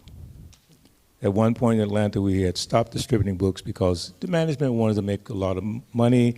So we had our Murari band, we recorded all kinds of music, and we were selling cassettes at the Atlanta airport, thousands of dollars every day. So we didn't have any books. Practically, we were not allowed to take books by the administration. Take these cassettes, sell them, and make money.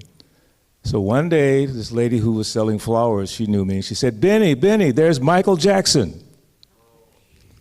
And here comes, just like in the 80s, after Thriller, he comes up the walkway, only 1 security person. I didn't have any books. All I had was the Murari band cassettes. So I go up to Michael, I say, hey, Michael, Hare Krishna. You know what he said? Thank you, brother. And I gave him the cassette, but I felt so bad that we had no books. So we have to, it's important to always, like Prabhu was saying, always have books, period. It's very, very important. Prabhu, could we always have a Bhagavatam? The question exactly was, what is our advice to the next generation? Was that, yeah. Well, we have to keep Prabhupada's words, you know, with us as much as closely as possible. I mean, we have them in the books, and we should not be strangers to them ourselves. I know Prabhupada's words are what motivate me. Every morning we sing Guru Mukha Padmavakya Chittate Korya Aikya. My only wish is to have my consciousness purified by the words emanating from his lotus mouth. And sometimes devotees ask me, how is it you've been able to do Sankirtana for so long? And it was easy in the 70s, but at some point when other devotees stopped, had to figure out, what's my motivation, where's it going to come from?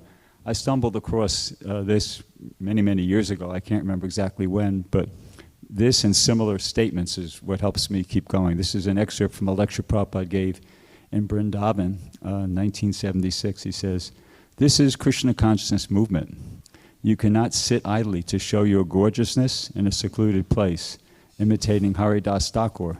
No, you have to preach. That is the order of Chaitanya Mahaprabhu. Amara Agyaya Guruhana Tada Edesh. That is really following Chaitanya Mahaprabhu, not to imitate Haridas Thakur. That is not possible. Even you do that very nicely. That is for your safety. Supposing that you are doing nicely, but that is for your safety. But one who is facing dangerous position for others' benefit, here it comes, they are very quickly recognized by Krishna." So when I heard that, I thought, well, that's what I'm interested in. I want to be recognized by Krishna. I just figured that's the goal, right?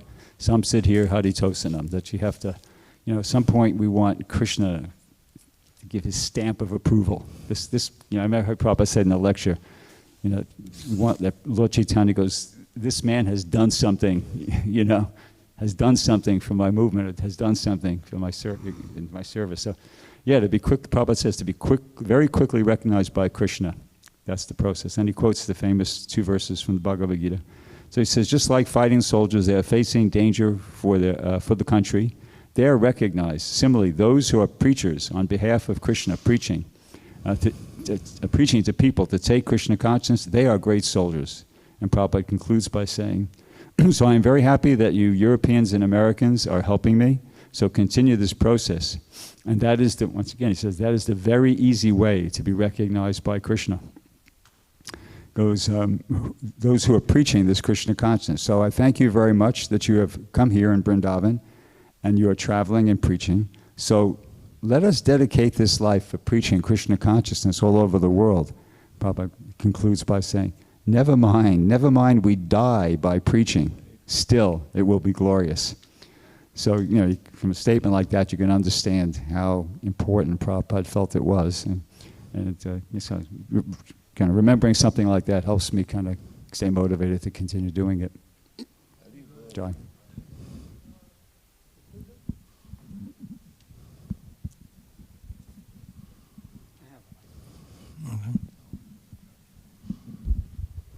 I always remember this whole string of purports in the 4th canto wherein this king Malayadwaja has just left his body and his widow is lamenting. And Srila Prabhupada writes again and again and again, and many, many purports throughout that entire passage, that he makes the comparison between a chaste wife joining her husband through sati and a chaste disciple who, in the absence of the spiritual master, never forgets the orders that he's received and lives by following these orders. And Prabhupada says that a disciple's duty is to either fulfill the order of the spiritual master or die trying to fulfill that order of the spiritual master, but there's never any other option. And that's what it means to be a disciple, because Sanatana Goswami told us that a disciple is like a sold-out animal. He no longer owns himself. He doesn't have any rights over his life any longer. He can't make any personal decisions. He's the property of another person.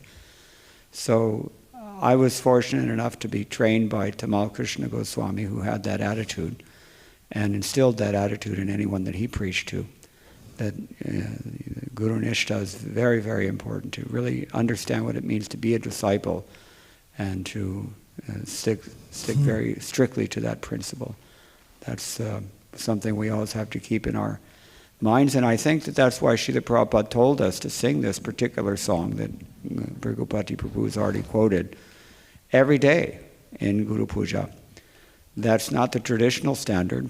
That's something that Srila Prabhupada introduced. I don't know why he introduced it. I'm not going to speculate. But, modern civilization, and particularly Western civilization, doesn't have a real clear concept of the importance of a spiritual master. And for that reason, we don't have a natural concept or an intuitive idea of what it means to be a disciple. But Srila Prabhupada really wanted to instill this idea in us, and that's why he has us sing this song. And if you give due reflection to that song by Narottam Das Thakur, and then every single line of that song is just full of deep, deep purports. And in fact, Vishwanath Chakravarti Thakur wrote a Sanskrit commentary on a Bengali song, that Bengali song. So, just to illustrate the importance of this principle, I think. So that's the entrance to Prema Bhakti. Yes. Prema Bhakti Chandrika. First things first. So Adau Shraddha, and that Shraddha is Kevala reposing. Bhakti Sadma. Only place where you're going to find bhakti is in the left and right foot of the spiritual master, lotus feet. Not in Loy Bajar, not in any other thing. Hare Krishna. Bhrigupati Prabhu mentioned about how at a certain point there wasn't so much external motivation, because in the 1970s and maybe half of the 80s, like never was there a class when book distribution wasn't encouraged, especially by Tamal Krishna Maharaj and Romeshwar Swami and Pragosh, and so all of the time it was encouraged. Then it just waned, and now I practically never hear in a Bhagavatam class encouragement for book distribution. So, like he said, we have to develop self-motivation, through all of these things that we're speaking about, these processes of pleasing Srila Prabhupada and reading Prabhupada's words. So that's why I see every time I come here, devotees are coming from all over the world to get that inspiration here. They're coming and their spiritual masters are sending them here to learn and just to be in the atmosphere where it's something that is very viable and important. So that's why so many guests come here for that inspiration. Sanjay.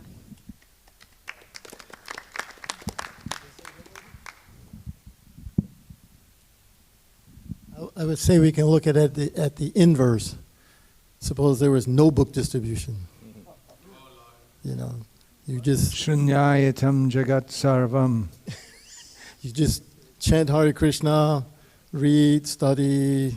You're a brand new person. I mean, now we're more advanced. I can sit and do that, just read all day. But imagine 18 years old.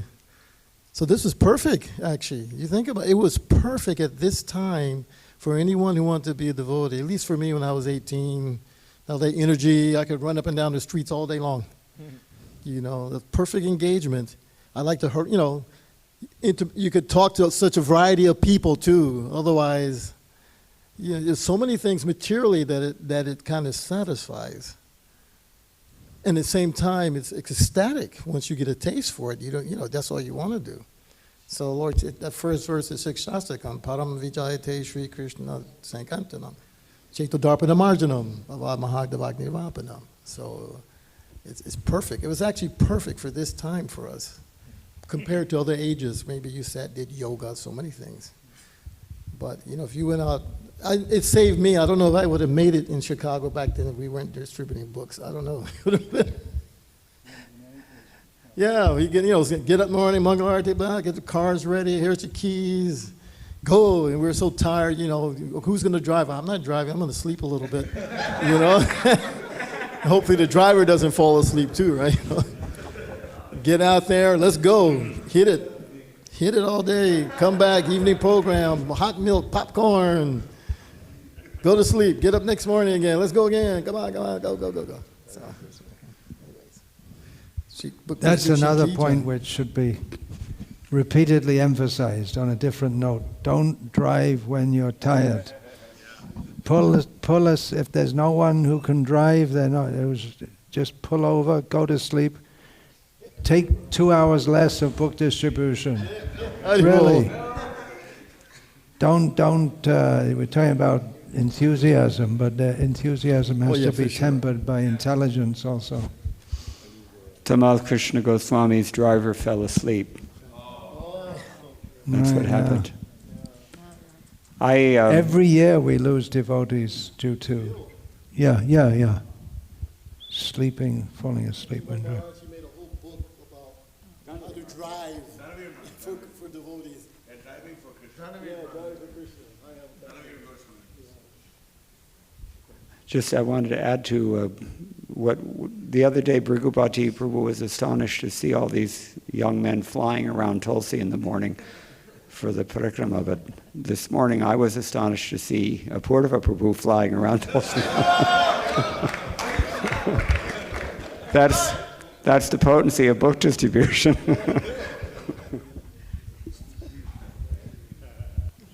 I'd like to say one more thing, that now that I look back on our years of Sankirtana and book distribution, I realize that we lived so simply. I mean, all we did from early morning till late, from the moment we woke up, we were only thinking about chanting our japa and getting out on Sankirtan to distribute books. Like by 6:15 we were at the airport, we were out there all day long. They would bring a big, huge RV out, and we would have Bhagavatam class and Prashadam at the airport. And then everything that we owned, all of us, we could get into one Bhagavatam box. That everything. And we were just ready to go here or there. All we did was pack up our box. We had a Srimad Bhagavatam box with all our belongings and a sleeping bag. And that was it. Now the other thing that I'd like to say is there is so much nectar, even right here at the Atlanta Temple, because I recently, just coming here, I met my old friend Rama Devi, and she worked at the airport in New York for years. She was a very big book distributor at New York Airport, and she must have so many stories to tell. And I think so there's so much nectar everywhere to be had still, if we just ask for it, look for it. In a way, even more, because now people know. Back then, many people never even heard of karma, right? I mean, like that was foreign to them. But these brahmacharis also have all their possessions in less than a box and a sleeping bag. Yeah, like simply amazing. Do we have time for more Sankirtan stories? So I'll just tell this one little. So Bhakta Kevin and I were in Davis distributing books, and then when we were over, on the way heading back home, there was a car right in front of us at the stoplight. He's laughing. And what did it say? Honk if you love death or dying? And I looked at that. I said, "What is that? I don't understand." And he just said, "It's a really bleak, right? A really bleak outlook on life." So somehow, then, I guess you told me, give them a book, right? So we didn't have any books in the front seat. And by the time we could get a book out, the traffic had already moved on. Anyway, then we followed them. They happened to turn left where we were going to turn left. There was a traffic light. Just as we got there, the light turned green. A second traffic light, just as we got there. So finally, back to third track, he said, "Just go like this, tell them to roll down the window, roll down your window, and just throw the books into their car." He was so eager to give them the book because it was about death. So it was coming back. So anyway, at the next light, they stopped, and the light stayed red for a minute. So I jumped out of the car and told them and I said, "We saw your bumper sticker about if you love death and dying. Well, this is about after you die, you can live again." And the lady was driving, younger middle-aged, Southeast Asian maybe. She said, "Oh, I'm really interested in that." Anyway, then they moved on. So then the next traffic light we were actually going into that shopping center right there. So Bhakta Kevin pulled in, and I said, maybe we could get a donation. So I went running back out to the street, and I just asked, can you give any donation? Even little change? She said, I don't have any money. Oh, yeah, I do have a few quarters, So she gave, I think it was 80 cents or $1, So it's, Krishna is always there, giving us an opportunity like that. And if we, but if we really want to do it, Krishna will enable it. If we take one step to Krishna, he'll just take not 10 or 20 or 100, 1,000 steps toward it. It's what's happening now, really. Just get the book into their hand, show them the book, and Krishna will take over.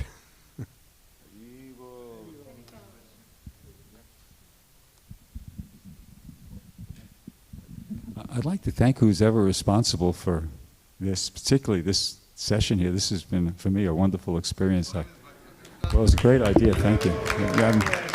It's, thank you.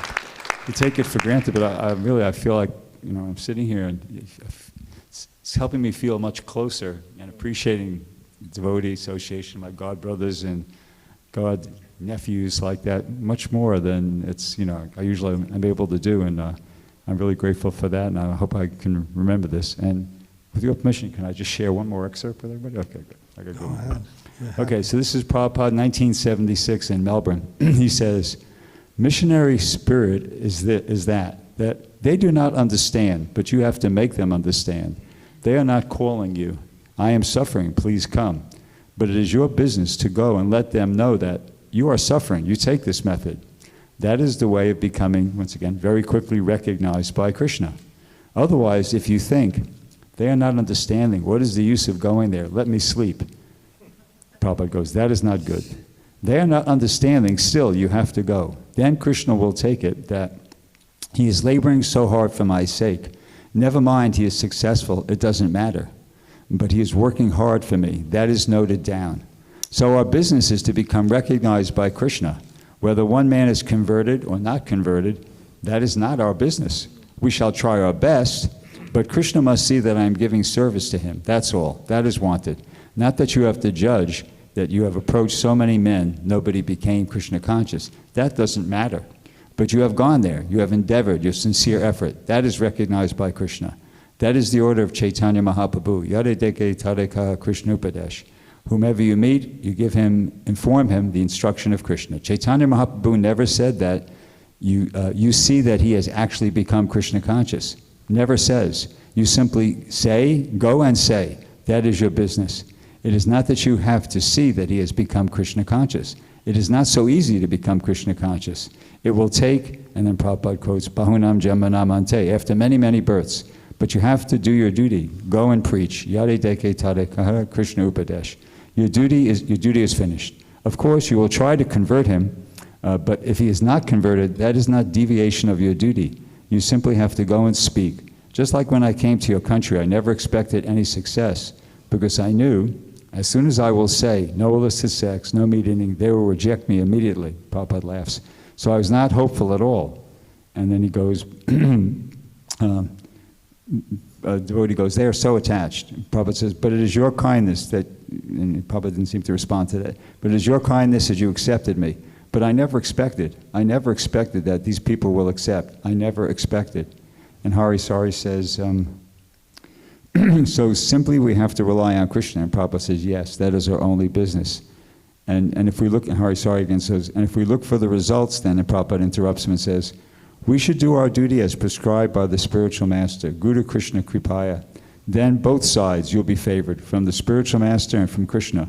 And that is the success. My Guru Maharaj was publishing one paper, Danika Nadia Prakash. It was worth 2 paisa or 1 paisa. So if a brahmachari could sell a few copies, he would have been so glad. The collection was not even 4 annas. Still, he was so glad that, oh, you have distributed so much. Our business is to carry out the order, not to see success. Success is not so easy. That is not so easy. So, thank you. Hare Krishna. You have some great quotes. I'm going to have to not verbatim, but paraphrase. I often think of Prabhupada's arrival in L.A. in '75 in the Vyasa-san, and he's saying how the Krishna conscious movement has been established. We don't have to add anything or change anything. And he mentions that Guru Mukha Padma Vakya Shite Te Koriyakya Arana Kuriyanas. So we simply just have to follow the words of the spiritual master. And then he tells the story how he says his spiritual master asked him, if you ever get some money, you print some books. And then the phrase that always catches me, he says, you kindly help me. You see, I'm trying to satisfy my Guru Maharaj. This is how Prabhupada saw it. I'm trying to satisfy my, and you all kindly help me. Yeah. Print as many books in as many languages and distribute them all over the world, and the Krishna conscious movement will automatically spread. And then shortly after that, he said, what was it, 17 volumes in 2 months? And he was really heavy on them. If you don't do this by God's Puja Day, then, you know, he wasn't going to be happy. But before that, very sweet, huh? That was. So I remember hearing that 75, still new to what he heard. That always kind of stuck in me like that, you know. Probably was practically crying, begging us like that. So. Just one last thought from me to you from Srila Prabhupada when he came to Atlanta in 1975. And this is especially kind of, the Madhujis might relate to this, because Radha Damodar was here, New Vrindavan was here. I remember you and I were in the kitchen all night making halava and sweet balls. So a Radha Damodar devotee, see, Prabhupada played Madanga on the Vyasa-san. He never did that anywhere, hardly. So he played Madanga. So the devotee who gave him the Madanga asked him the question, and the ladies were all in the back, kind of like head down, like, oh, he's going to say book distribution. Srila Prabhupada, what pleases you the most? Huh? Narantara. So, Nirantara. Yeah, what would please you the most? Again, I said the Maharajas were kind of like, oh, here we go. Because they were all pujaris, cooking. And Prabhupada, without even thinking, said, that you love Krishna. And the Maharajas went crazy. Because they realized that book distributor, cook, whoever you were, you can love Krishna. And the expression of that love, and Prabhupada defined love as not just what Rupa Goswami says, but if you love someone, you want to talk about them. Like I love my grandkids. I want to talk about it. I love my son. I love many people, many devotees. If we truly love Krishna, book distribution is just a way in which we can tell people about the person we love. You tell them, you know, we love Krishna. It's very special. So Srila Prabhupada gave all of us the blessing. Here in Atlanta, just love Krishna. Hare Krishna. And on the same note, I was thinking with regard to the question that Rasik Rai Prabhu asked this morning of Bhrigupati Prabhu, that how do you reconcile that Prabhupada said book distribution is the most important thing, but you know, sometimes he said other things are also the most important thing. This is a question you can ask Shruta Kirti Prabhu next time you go to Vrindavan, because he can speak from his personal experience. But I recently heard him say that Srila Prabhupada was, it's true, he was like that. If he would go to Chicago, he would tell them this is the most important temple in the world. He would go to New Vrindavan and tell them this is the most important project in our society. He would go to Australia, everywhere he went, he would tell the same thing. And the fact of the matter, it was always true, that Prabhupada really did feel that everything is a priority. Everything is a priority. You have to do all of it. And we have to give our whole lives for that purpose, because it's not an easy job. But everything has the priority. But actually, the basis is the books. We always say books are the basis. Because everything that we're doing in our society, it has no authority without these books. And so, you know, it's all important. But somebody has to distribute these books, and thank God that we have Krishna life.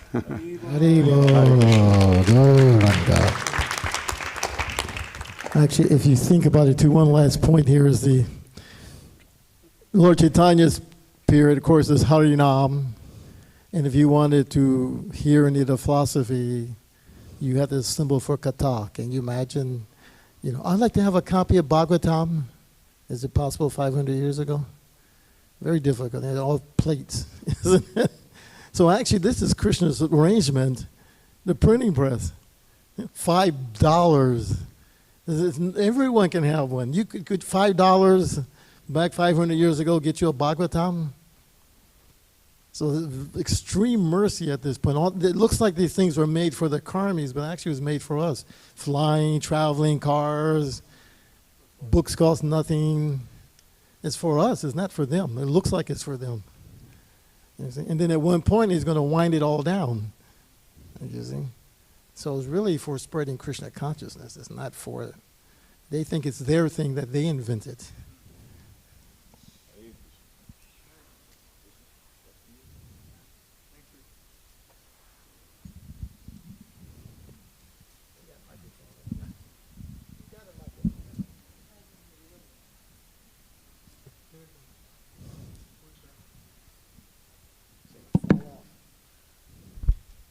Thank you. I was ecstatic.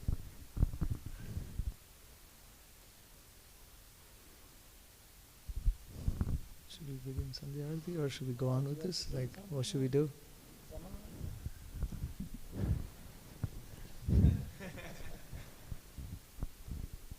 Summarize. Janma Shatak Kari Karo Para Upaka. Make your life successful in Krishna consciousness and try to help others. Very simple formulas, huh? These Prabhupada would say again and again and again.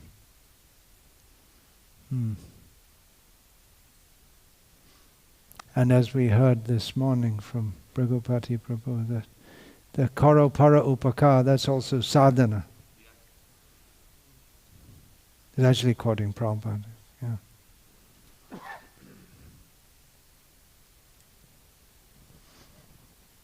Jai Hare Krishna. Hare so what's the program now? Begin Sandhya Arati. Sandhya Arati. Yeah, Sandhya Arati. So, okay. I think we're all experiencing the purification of even talking about Srila Prabhupada's Transcendental Book Distribution and the association of devotees. We have 2, 3, 4. We have 500 years of devotional service in this line here. It's amazing. Actually, Shruti Kirti will be here next week, so maybe we can arrange for him to come sometime too. Yeah. Shruti Kirti for the Panihati Festival. Next week, Thursday, Friday, Saturday, Sunday. Haribo. So Kirtan now.